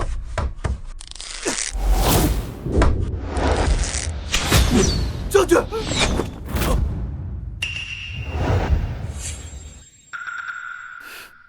果然，这不是我娘，怎么回事？谁？是谁在本太子的眼皮底下偷梁换柱？反正也不是第一次了。殿下当局者瞎，每次都看不出啊。你好，既然你们不听劝，那本殿下就把剩下这帮人全部砍了。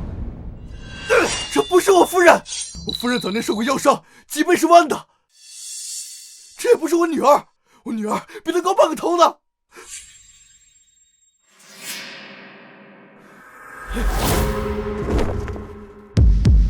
殿下，全都是准备秋后未斩的死囚。不可能！父皇把他们关进诏狱，什么人能从诏狱中解囚？让他们也逃不远。全城搜捕，3日为限。找不到的，都给我提头来见。是。祝淼淼，本宫不会输。这入皇城的吊桥都被我炸毁了，我让你们的大军也过不了这护城河。没有路，填一条路出来就是了。祝家军听令，京郊砍树运石，2日内入皇城。遵祝将军令。你给我把脖子洗干净，等着我。2日后，我就换了这江山。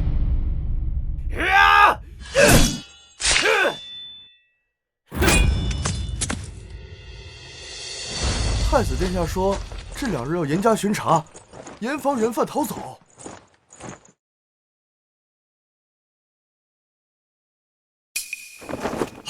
什么人？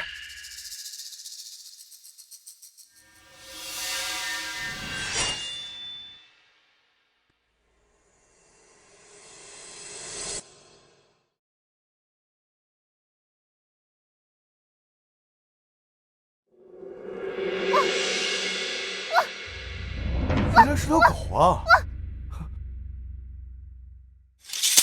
走。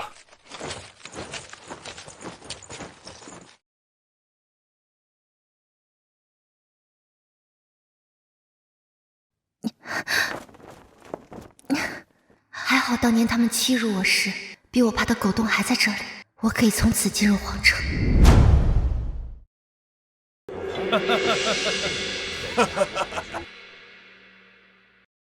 陛下圣明，不战而胜，顷刻间收复50万雄兵。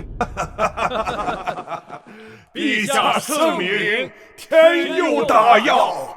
这杯庆功酒，臣为陛下喝，为太子喝。臣提前庆贺太子殿下得胜而归。众爱卿不必拘礼，这庆功酒上温，且等太子归来，我们君臣父子共饮。陛下英明。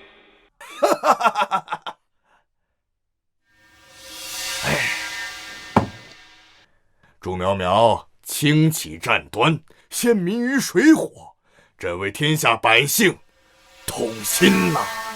是啊，是啊，真是自私自利啊！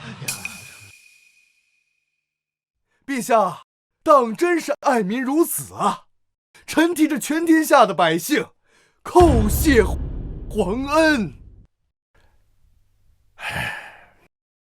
那祝苗苗一意孤行，方使这天下黎民百姓遭受这无妄之灾呀！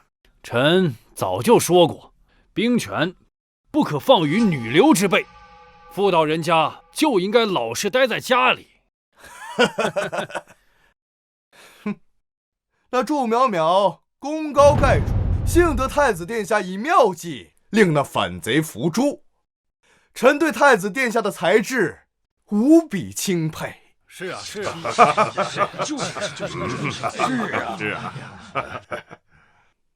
太子殿下到。好，我儿定是带来了大捷的好消息，可将祝苗苗的人头与祝家军一并收回。说话，朕不是给你把人质都准备好了？祝家军统领最重情义，此计必然万无一失。兵符呢？给朕看看。儿臣无能，赵玉中的那些女眷早就被人换成了死囚。什么？这样？而且，祝淼淼那贱人没死。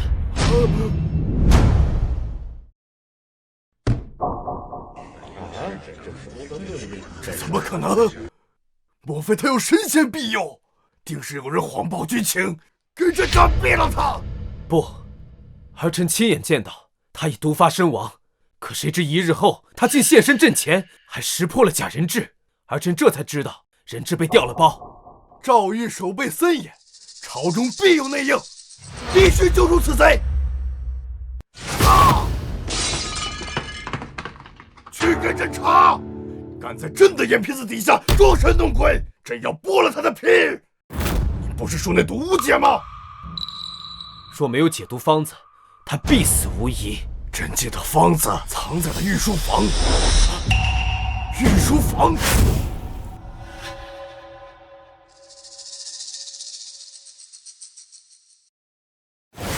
走，去御书房。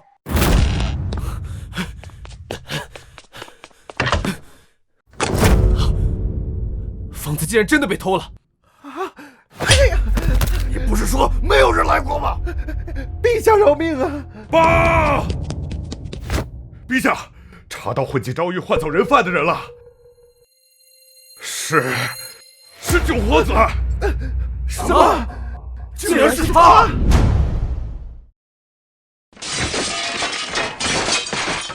朕千算万算，竟然算漏了这个小狼崽子！搜！九皇子带一群女人，根本跑不远，给我把他揪出来！是。过来！他们在抓我。别怕，齐远，你还在等你。过来，把解药带回去，得抓紧找到九殿下，向他打探解毒方子的下落。滚！皇城这么大，上哪儿去找九皇子和那群妇孺？这次命真没了。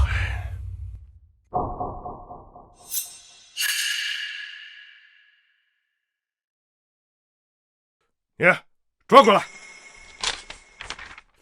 听见没有？我让你转过来。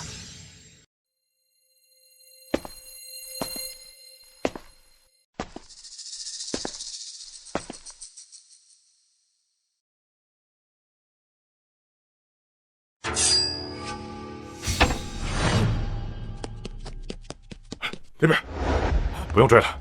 这个特过手脚不是我们要找的人。走。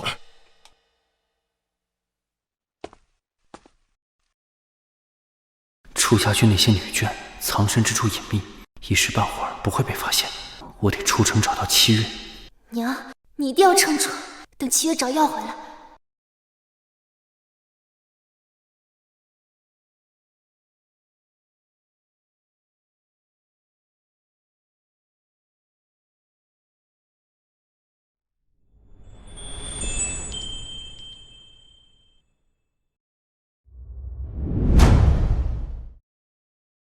伐木速度比想象中快得多，不必2日便可达成浮桥。届时弓弩掩护主力入城，直捣奉天殿，杀了古皇帝。藩王30万大军被我们阻在城外，蠢蠢欲动，似乎想要攻入内城。用不用末将带人去给他们一点颜色瞧瞧？不必，上兵伐谋，攻城为下，他们不敢轻举妄动。你派人把好内城所有通道，盯紧即可。末将领命。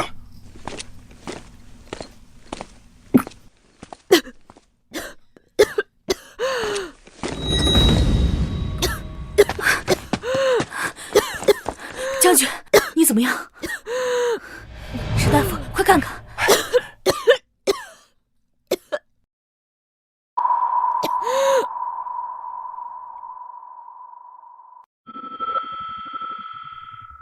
风血丸只可压制毒性，不能解毒。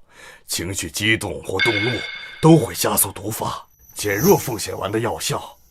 将军千万不要耗费心力啊！既然此毒无药可解，那我多活1日少活1日有何分别？几日时间，足够我倾覆黄泉，斩昏君头颅，为七月扫平障碍。七月呢？昨日之后再未见过。去找，快！等等。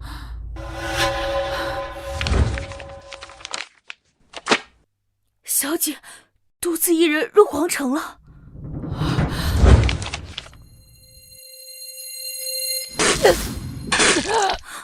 将军，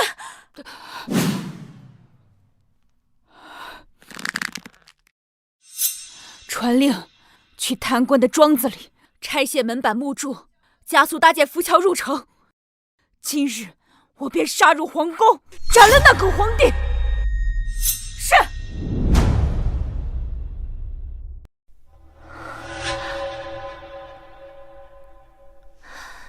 九皇子说他会在这里，可这都是一片废弃的空屋，似乎很久没有人来过了。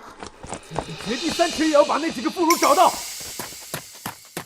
朱苗苗的浮桥都快搭到大门口了，本太子要你们这帮废物有什么用？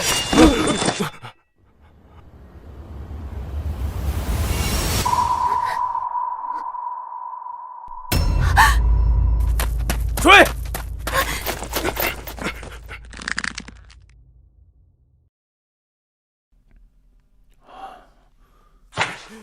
这就是你们让朕看的吗？朱苗苗50万大军将至，你等跪地即可求生，朕就只能因惊受死。满朝文武就无一人能为朕分忧吗？废物，都是废物！说话呀！平日高谈阔论，现在都成哑巴了。一个女人让你们怕成这样，你们是要等她杀入奉天殿，逼朕退位吗？陛下，臣有一计。说。祝淼淼最在意的便是她的女儿七月，只要捉住七月，何愁祝淼淼不降？对，准了，即刻去办。是。报，陛下，陛下，陛下，祝淼淼浮桥已搭起，皇城大门失守了。什么？不是说至少还有2日吗？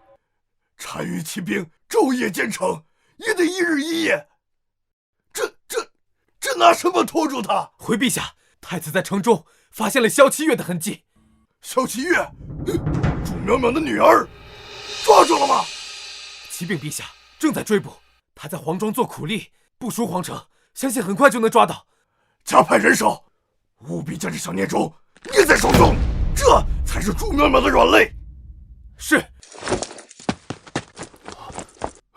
陛下，可祝淼淼从御道直入宫城，只需要几个时辰啊！谁能为朕阻他片刻啊？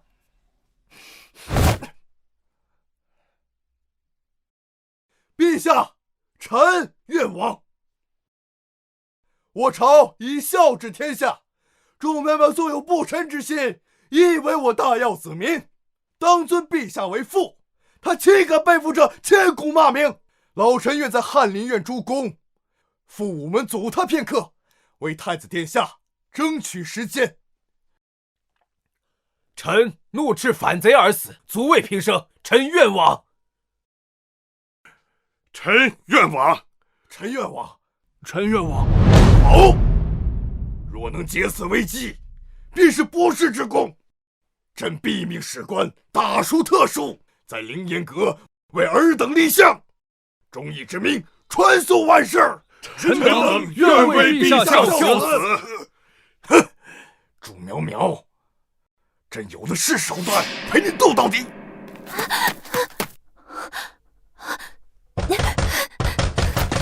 他就在里面，跑不了了。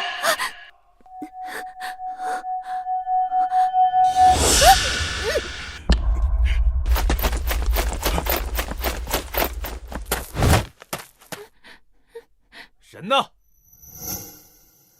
去哪儿了？或许翻墙跑了。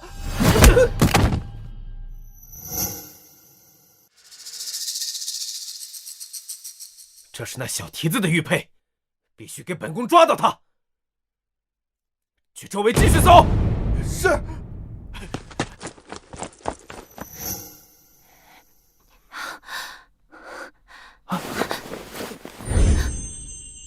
别动，他还未走远。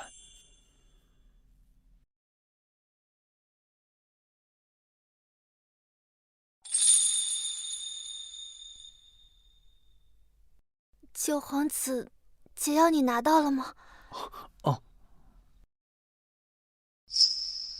可惜我晚了一步。将军他，我娘还活着。什么？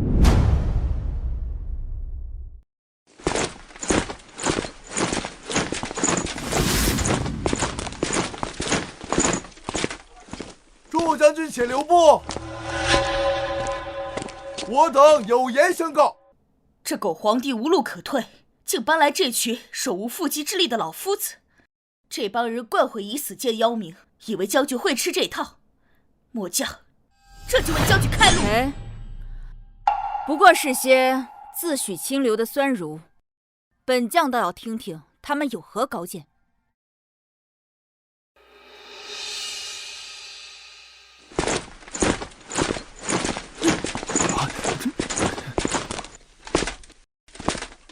诸位，请讲。将军擅自调兵，兵临京师，此乃大逆不道。老臣劝将军退兵，尚有转圜余地。我率50万大军至午门，丞相却说尚有转圜余地。若易地而处，你会放过我们吗？将军此举动摇国本，就算不为江山，也当为黎民百姓着想。将军何必为一己私怨，陷50万将士于不义？请将军退兵。若将军肯退兵，老臣以项上人头担保，祝家军安然无恙，陛下定为将军昭雪。我等自愿追随祝将军。我等自愿追随祝将军。我等自愿追随祝将军。我等自愿追随祝将军。魏大人说，能为本将沉冤昭雪，此话可当真？君王一诺千金，言必信。太子囚禁我女儿数日，又毒害于我，这笔账何人来偿？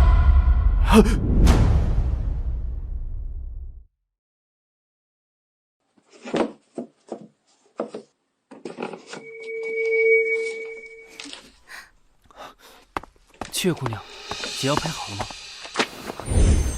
解药终于配好了，多谢九殿下，我娘终于有救了。当年将军救我性命，恩重如山，阙姑娘不必道谢。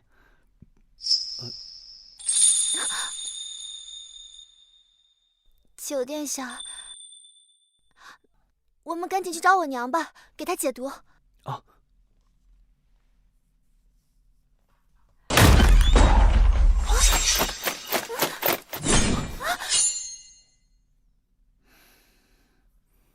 祝老将军出生草莽，承蒙先帝不弃，拔为征北将军，这才有了今日祝家。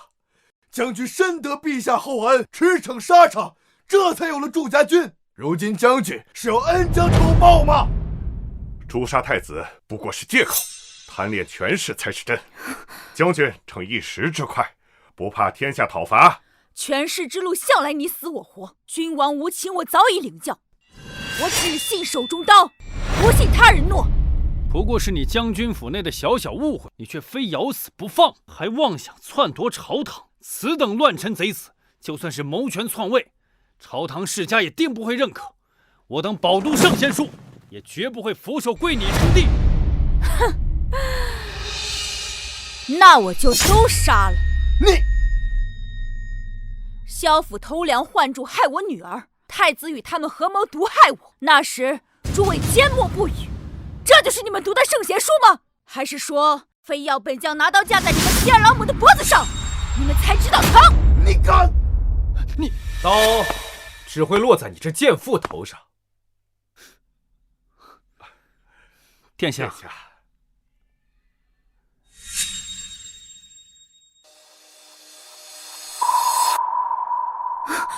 小姐的玉佩。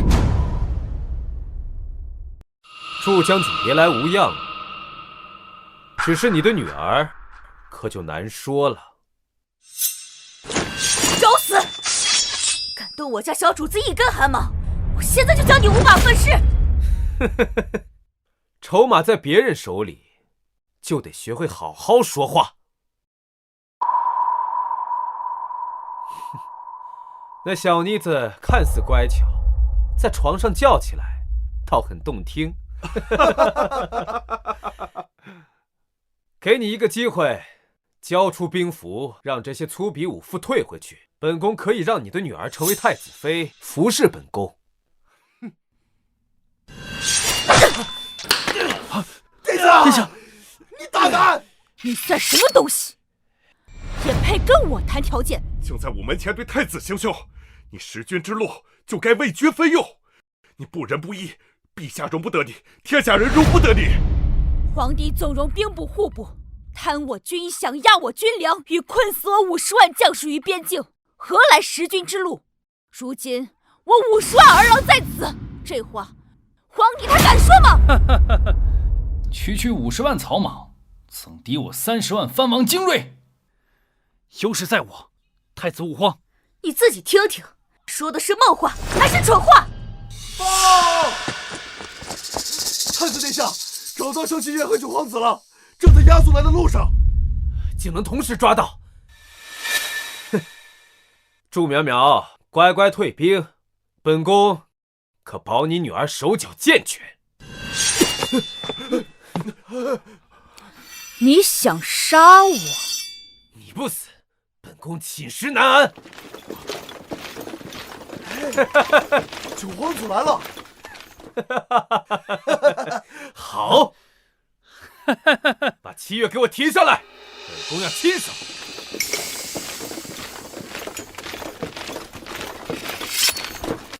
将军，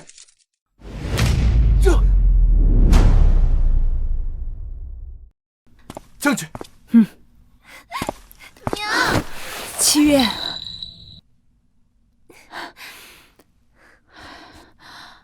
没事吧？我已经给娘找好解药了，只需连续服用10日，毒就可以彻底解开，我就可以和娘一直在一起了。什么？竟然真的能研制出解药？不可能，这样下去全完了。小姐真勇敢。傻孩子，以后不许再瞒着娘冒险。先稳住他退兵，先保住命再说。既然将军、萧姑娘安然无恙，不如当作无事发生。本宫可以让父皇赦免将军死罪，并封将军为镇北王，执掌西北，如何？哼，赦免谋逆，裂土封王。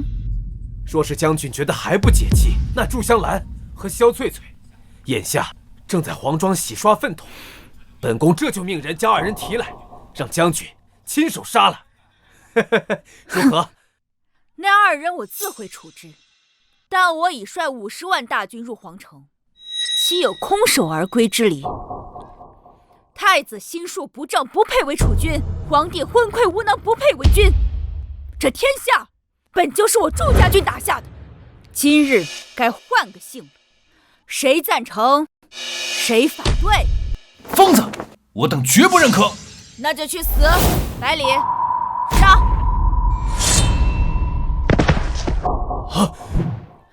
祝家军听令，随我踏平皇宫！踏平皇宫！踏平皇宫！踏平皇宫！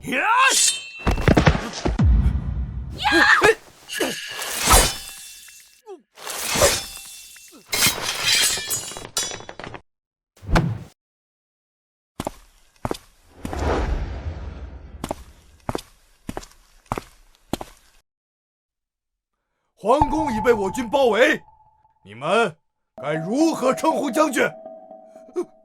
陛下！陛下万岁万岁万万岁！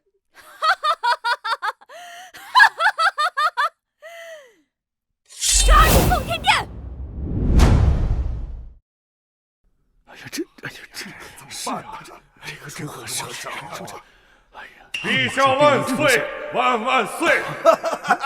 朕才飞鸽传书给藩王，这么快就剿灭逆贼了。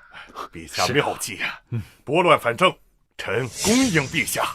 是啊，这祝苗苗不过是一介女流之辈，岂敢窥视江山社稷啊！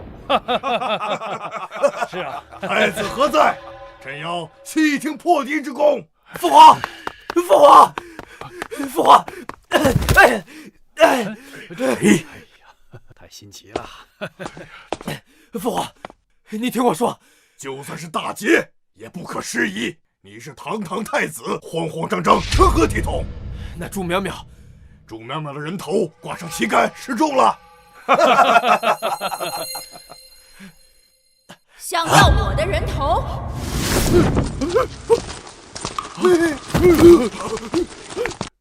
侍卫何在？护驾！护驾！别喊了，你那些少爷兵早已经双膝发软，跪地喊万岁了。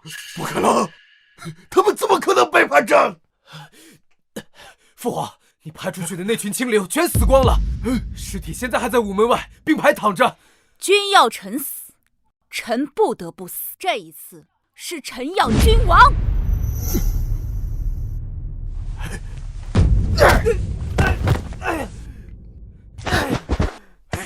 祝将军平定西北，功在社稷。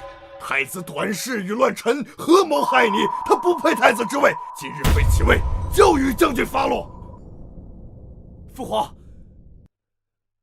好，欠我的，今日我血债血偿。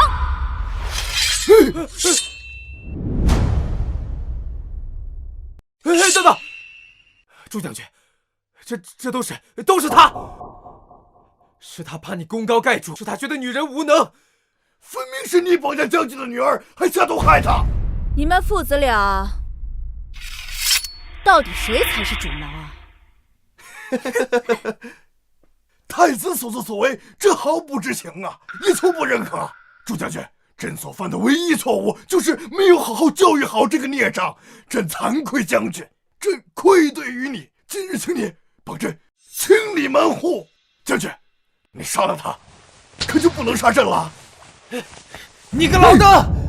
我只是你手中的一把刀，要死也是你这老不死罪该万死！胡说！活口小儿，胡言乱语！将军切不可轻信呐！你若非朕当日立你为太子的时候，祝将军提了反对意见，别怀恨在心。就算祝将军不提，也从未想要将太子之位给我。你胡说！若非如此，你太子之位从何而来呀？那自然是我又折又强。大皇子萧敬腾生来便是太子，你为他铺尽锦绣前程，为他拉拢世家名门。我呢，什么都没有，亦是太后嫡子，你却防我如防贼。先太子仁义慈悲，才智卓绝，胸怀天下，本可为一代明君，岂是你这等不学无术之辈可比？对呀，就是有几人可比的？看到了吗？这些老东西至今都不服我，不是将军已经兵临城下，哼，他们这些话敢说吗？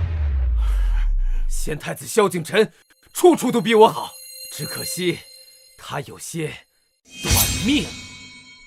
晨儿的死并非意外，是你敢挡我的路，统统都得上路！天干物燥，东宫走水，萧敬腾和他那几个孽种走得很安详。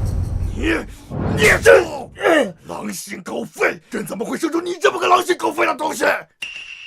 怀清，你快点杀了他！儿臣这些手段也都是跟你学的，要死也是你最该死，我先杀了你！你这个孽子！住手！殿下岂敢弑君，这成何体统啊！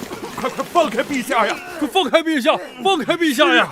放开陛下呀！成何体统啊！这30年前玄武门外，你不也是靠弑兄杀父才登基的吗？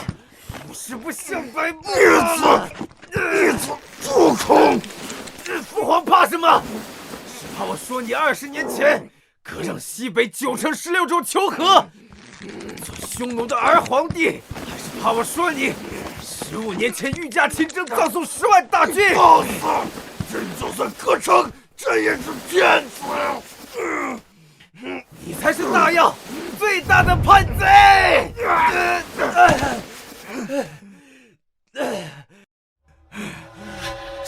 朕是天子，受命于天，就算是错也是对的。你为臣为子，忤逆君命，大逆不道！来人，快来人呐！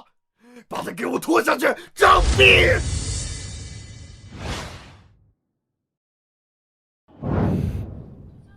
这江山都要易主了，还有谁能听你的？朕是皇帝，朕还没有退位。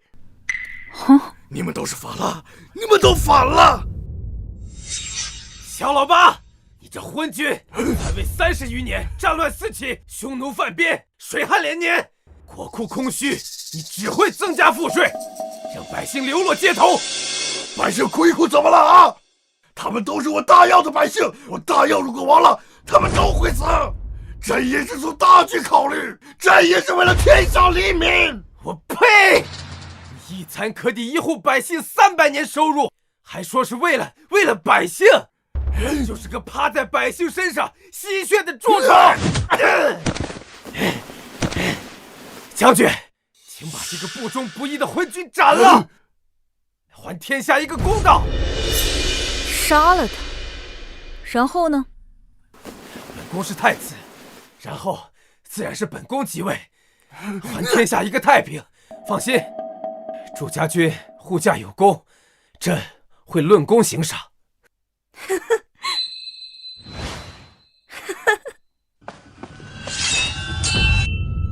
你当皇帝，本将做什么？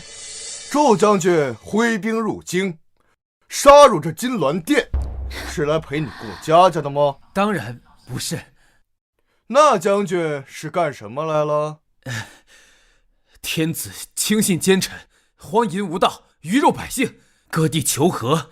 祝将军应万民之请，入朝堂清君侧。将军斩逆臣，肃朝堂，陛下羞愧退位，太子即位，封将军为镇北王，共理天下，至此海晏和亲。将军觉得如何？这江山不是你我分赃的筹码，要么我来做，要么我来回。太子这话着实有趣。难道太子是故意拖延时间，等到藩王军到？况且，就算太子立即上位，那江山至少还是我们萧家的，朕还能作为太上皇安享天年。将军，他脑子是不是有病？被人卖了还乐呵？哎，你家这萧老八是不是脑袋有问题啊？啊！老头被我气傻了。笑吧，等会有你们哭的。既然将军已经同意，那咱们……且慢！既然这皇帝昏聩暴虐，该如何处置呢？这蠢妇还以为太子真的会处置朕吗？父皇毕竟在位30余年，没有功劳也有苦劳。但是陛下身居95，代天牧民，却上不尊天法祖，下不以御万民，却为在其位不谋其政，理应推出午门外，让这天下百姓都看看，凌迟处死。逆子，你说什么？本宫说的不对吗？主将军都杀到眼前了，难道陛下忍心看着天下烽烟再起吗？请陛下为天下苍生赴死。好一个为了天下苍生！你，陛下放心，你死之后，这一切都结束了。不过你获罪于民，这皇陵你是进不去了。不过你放心，儿臣会为你收敛骸骨，好生安葬。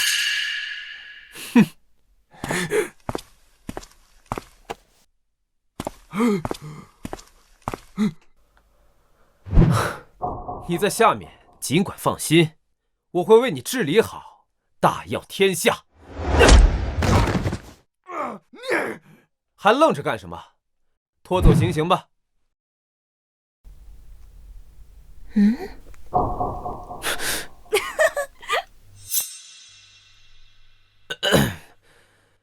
将军可还满意？你杀了他之后，可就不能杀我了。这话怎么听着这么耳熟啊？好，你们父子2个这出好戏是相当的精彩。可本将何时说过会饶了你的性命？朕就算要死，也要先杀了你这个孽畜！你逆子，这狗粪！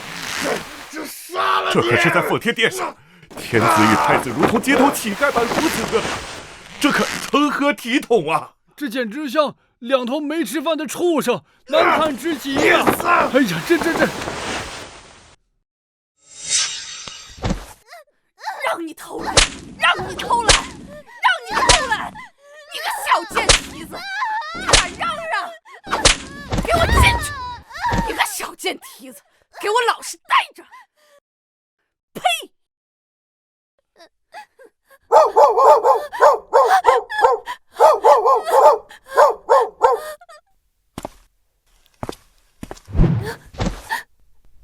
哎呀，这干嘛呢？走。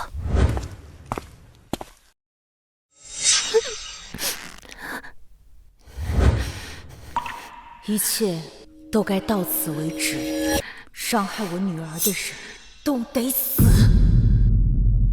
我杀死你！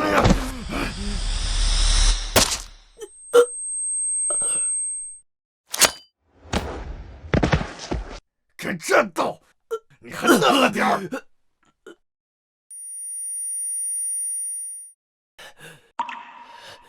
都怪你这个小贱人！本宫拉你一起死！找死！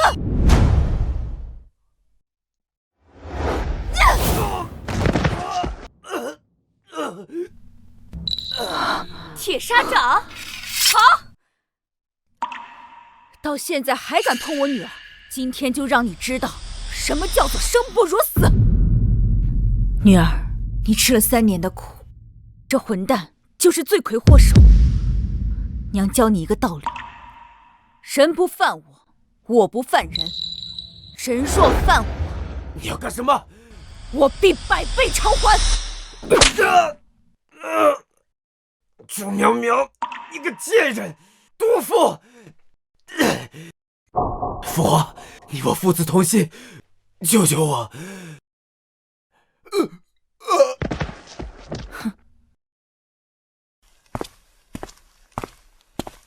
哎，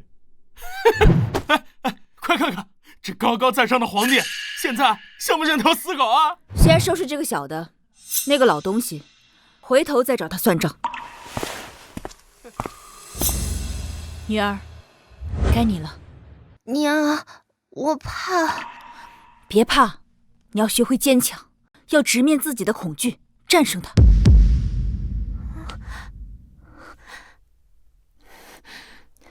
姐，我错了，我认罪当马奴。不，我可以给你当狗，好不好？你不配！我到底做错了什么？为什么要这么对我？我要把你的心挖出来，看看里面到底是不是孩子。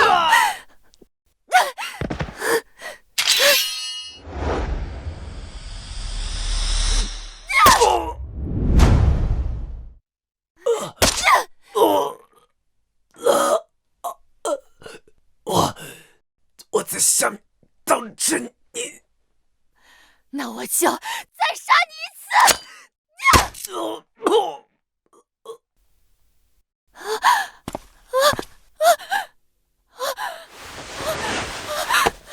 娘，我手刃了仇人，以后我可以保护娘了。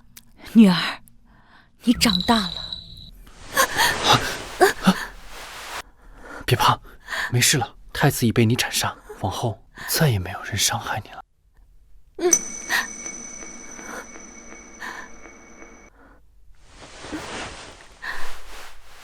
将军，这次您可以放心了，小姐日后有人照顾了。九皇子是个好孩子，若我体内断魂散真的无药可解，把七月交给他，我也能放心。将军，听说大药有一种酷刑叫点天灯，要不咱让这狗皇帝试试啊？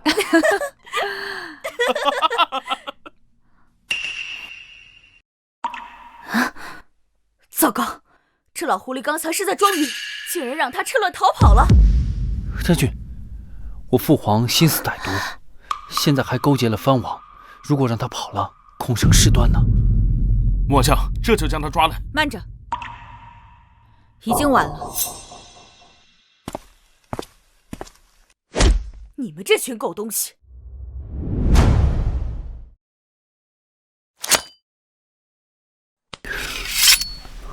恳请将军继承大统。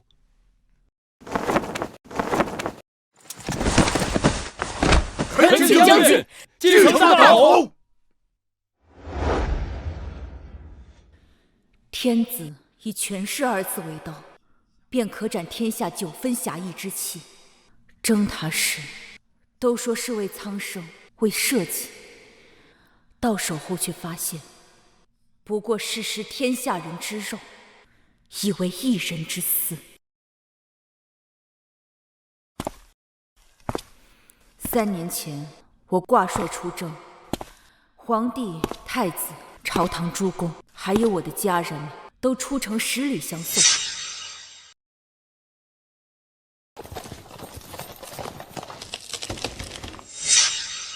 那时，我胸中满是家国天下，我以为君臣同心，便可让大药永远昌盛，屹立东土之巅，受8方来朝。我以为我守住大药边疆，保护100万边境百姓免受匈奴所扰，忽悠他们的子女不受胡敌欺辱。我以为这样便能让我的女儿在和平与爱的环绕下长大。可惜，我低估了人心至暗。萧北辰惦记我的军功，祝香兰、萧翠翠贪图我的家产，太子着急排除异己，皇帝担心我拥兵自重。他们每个人都在逼我，都是迫害我无辜女儿残暴的凶手。我要的不过是一个太平盛世，人人可以安居乐业的大药，别人给不了我的，我便自己握在手里。都起来吧！若你们愿归顺于我，往日的旧账一笔勾销，原职留用，俸禄加30%，我给你们的定会比萧家只多不少。若不愿归顺，吾皇万岁万岁万万岁！报！刚有密报，藩王60万大军从外墙隐匿进入，在荆州四处放火。什么？不是30万吗？没想到这藩王野心还不小，故意谎报人数，只怕也想来分一杯羹。陛下，如今祝家军满打满算50万，要对抗藩王60万大军，本就吃力。况且藩王胆敢出兵，应该是做了万全的准备，硬拼恐怕伤亡惨重。怕什么？关关难过关关过。当年匈奴的蛮子没有把我们打败，北蛮人的铁骑也没有把我们打败，区区一个藩王，何惧之有？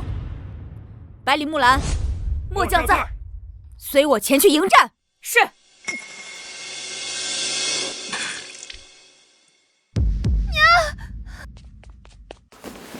娘，你怎么了？陛下，你还未喝解药，方才动了肝火，毒素又反涌了。这时候您绝不能上战场。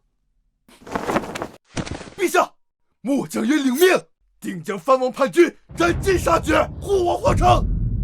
传朕军令，杨天佑，末将在。你率5万诸家军，即刻前往城西城南，帮助百姓灭火，务必守好每一位百姓。末将领命。陈关山，末将在。你率20万大军，从东门出发，切断藩王叛军后路，断其粮草。是。百里，末将在。你率20万大军，从北门直接迎敌。百里领命。只是陛下，若是这样，我皇城只余5万兵马，若是他们有一支小分队侵入皇城，你放心，我自有后路。你们只需记住，我们祝家军的使命是守百姓，而不是守皇位。末将领命。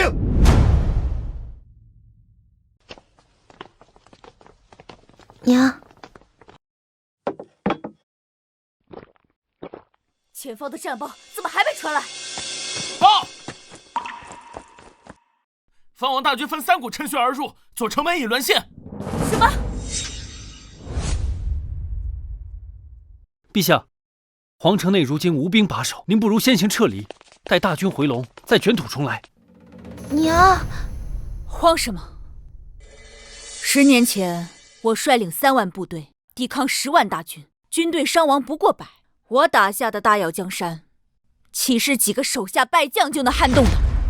木兰，末将在，带领城内的兵守住东西2门。是。陛下，臣也愿上战场。黄沙百战穿金甲，不破楼兰终不还。我果然没有看错人，你虽是那狗皇帝的儿子，但你和他截然不同。好，你就随木兰一同前去。是。走。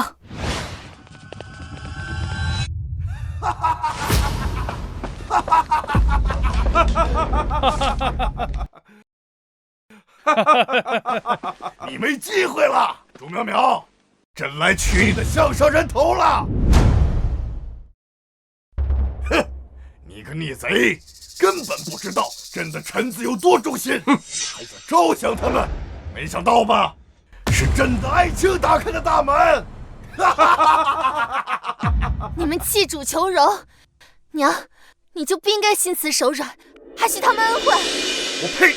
你个逆贼！我等忠心耿耿，就你那点贿赂，还是去拿着贿赂地狱小鬼吧。这就是我们读书人的本分。这点小恩小惠，在我们看来不过是乱敌的筹码罢了。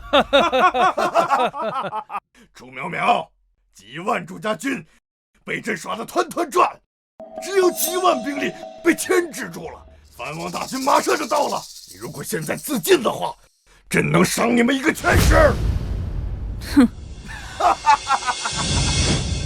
你引狼入室，藩王手握兵权，你以为他会甘心做你手中的刀？引狼入室也比落在你这逆贼手中强。成大事者不拘小节，只要能夺回皇位，朕可以付出一切代价。况且藩王是朕的亲弟弟，跟朕是一条心的。可笑！有什么可笑的？我笑你蠢笨如猪。最是无情帝王家，你连自己亲生儿子的性命都可以不管，你又凭什么觉得藩王会顾念和你的兄弟之情？住口！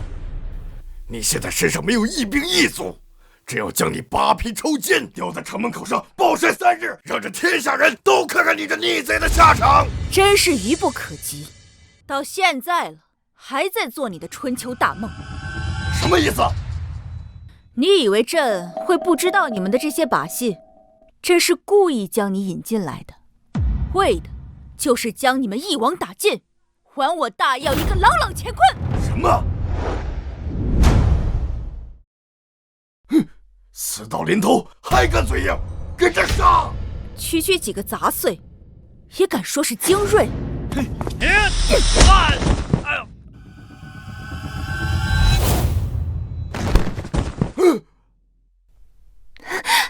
娘，我可以保护你了。一群废物，跟着上！拿下那几人人头的，上万户好！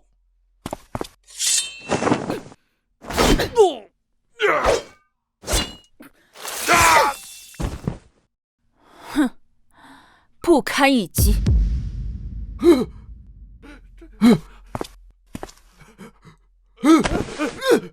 你这个逆贼！别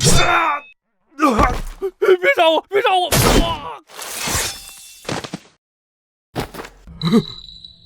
我特意放你进来，就是想让你知道，你和我之间的差距有多少。就算给你10次机会也没用。将军，不，陛下，是我眼盲心瞎，听信谗言，才敢动您的歪主意。求您看在大药自民的份上，饶我一条狗命。我可以把传国玉玺给你，从此后我身居深宫，绝不会干涉朝政。你刚刚还不是说要将本将剥皮抽筋吗？是我该死，是我嘴贱，是我该死。皇上，你就把我当成个屁放了吧。从此以后，我对你做牛做马，从此再不敢对你不敬啊！哼哼。娘，你怎么了？我只是为了我们祝家3代感到悲哀。我们祝家的人打了一辈子的仗，守了一辈子的国门，结果却是为了一个恬不知耻、贪生怕死的昏君。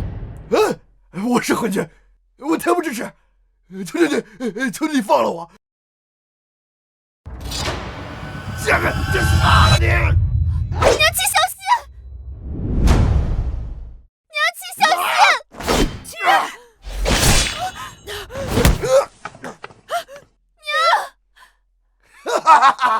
没想到吧？这10岁就开始习武，你现在废了一臂，你是插翅难逃。这今日必将你们剁成肉泥！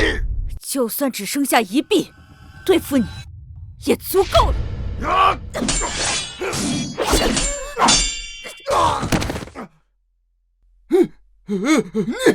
藩王大军马上就到，你们都得死！属下救驾来迟。藩王来了！藩王来了！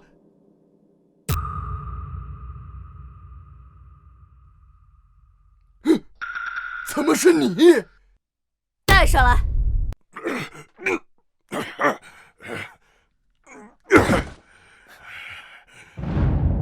你以为我看不出你们谎报人数是为了调虎离山？你们用的这个兵法是朕当年研究出来的。你这狗贼，皇上早就知道你谎报藩王大军的人数，出征前故意这么说。其实我们大军一直未离开，现在正由百里统领与藩王部队缠斗，50万祝家军对战30万，弹指可灭。天亡我也！天亡我也呀！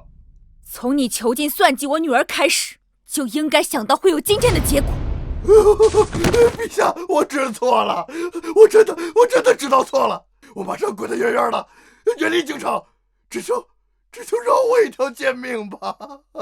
你觉得朕会信吗？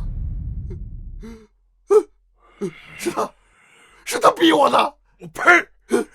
你这个贪生怕死的无胆鼠辈，大丈夫敢做敢当，要杀要剐，悉听尊便。好，那我就留你们一个全尸。不要！饶命！你把他杀了，就不能再杀我了吧？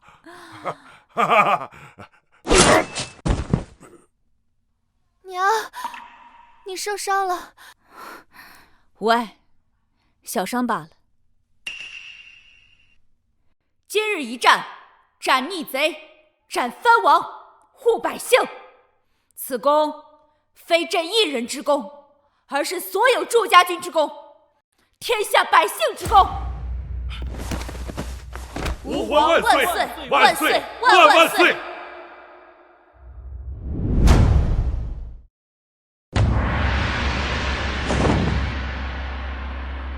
这就是站在权力之巅，俯视众生的感觉吗？受万民朝拜，掌生杀予夺，一念之间，便可决定他人的命运。司礼监准备好了吗？开始新帝登基仪式。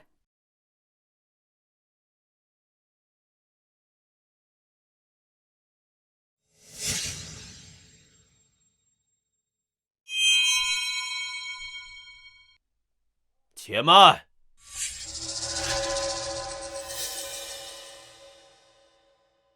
继承大统需遵从法统和祖宗礼法。祝将军保家卫国，功在千秋，可毕竟得位不正。老臣恳求将军三思，将皇位让于九皇子。太祖即位时，怎无人讲礼法？若没有将军，这京城早就被那藩王踏平，改弦更张。到那时，你也要同那藩王讲法统吗？将军出身草莽，若强行登基，恐怕引天下人不满，届时四方藩镇借机生事，挑起战端，实非万民之福啊！是啊，对啊，说的有道理啊，是啊，是啊。我身份低微，母亲只是先皇的洗脚婢，没有资格继承这皇位。不管怎么说，殿下身体里流的都是先帝的血，于理于法，这里没有人能比你更有资格自问。这个位置九五至尊，生杀予夺，天下人趋之若鹜，我也不例外。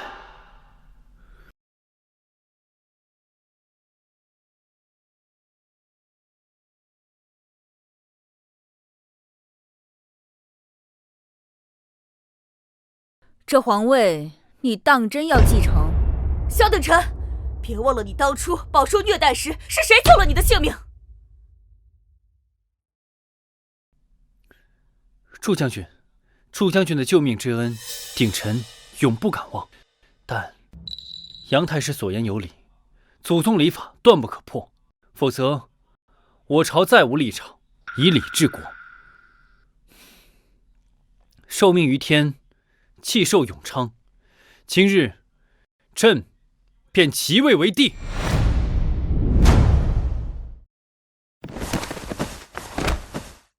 吾皇万岁！万岁！万岁！平身吧。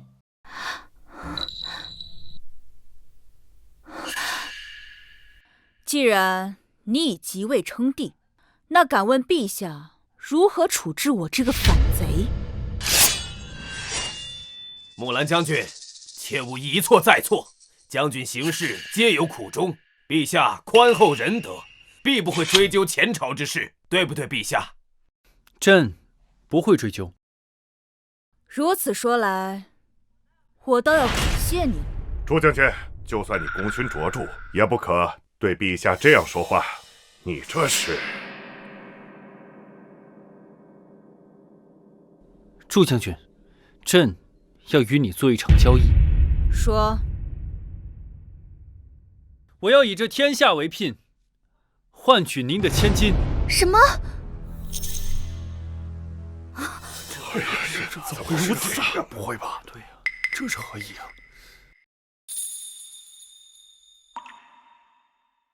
你当真舍得？将军心怀天下，有勇有谋，德才兼备，才是真正适合做皇帝的人。而我此生只要7月一人。求殿下。好，以后你若是敢欺负7月，朕扒了你的皮。谢陛下成全。啊，哎呀，这你说这吧，现在合乎礼法了吧？哼。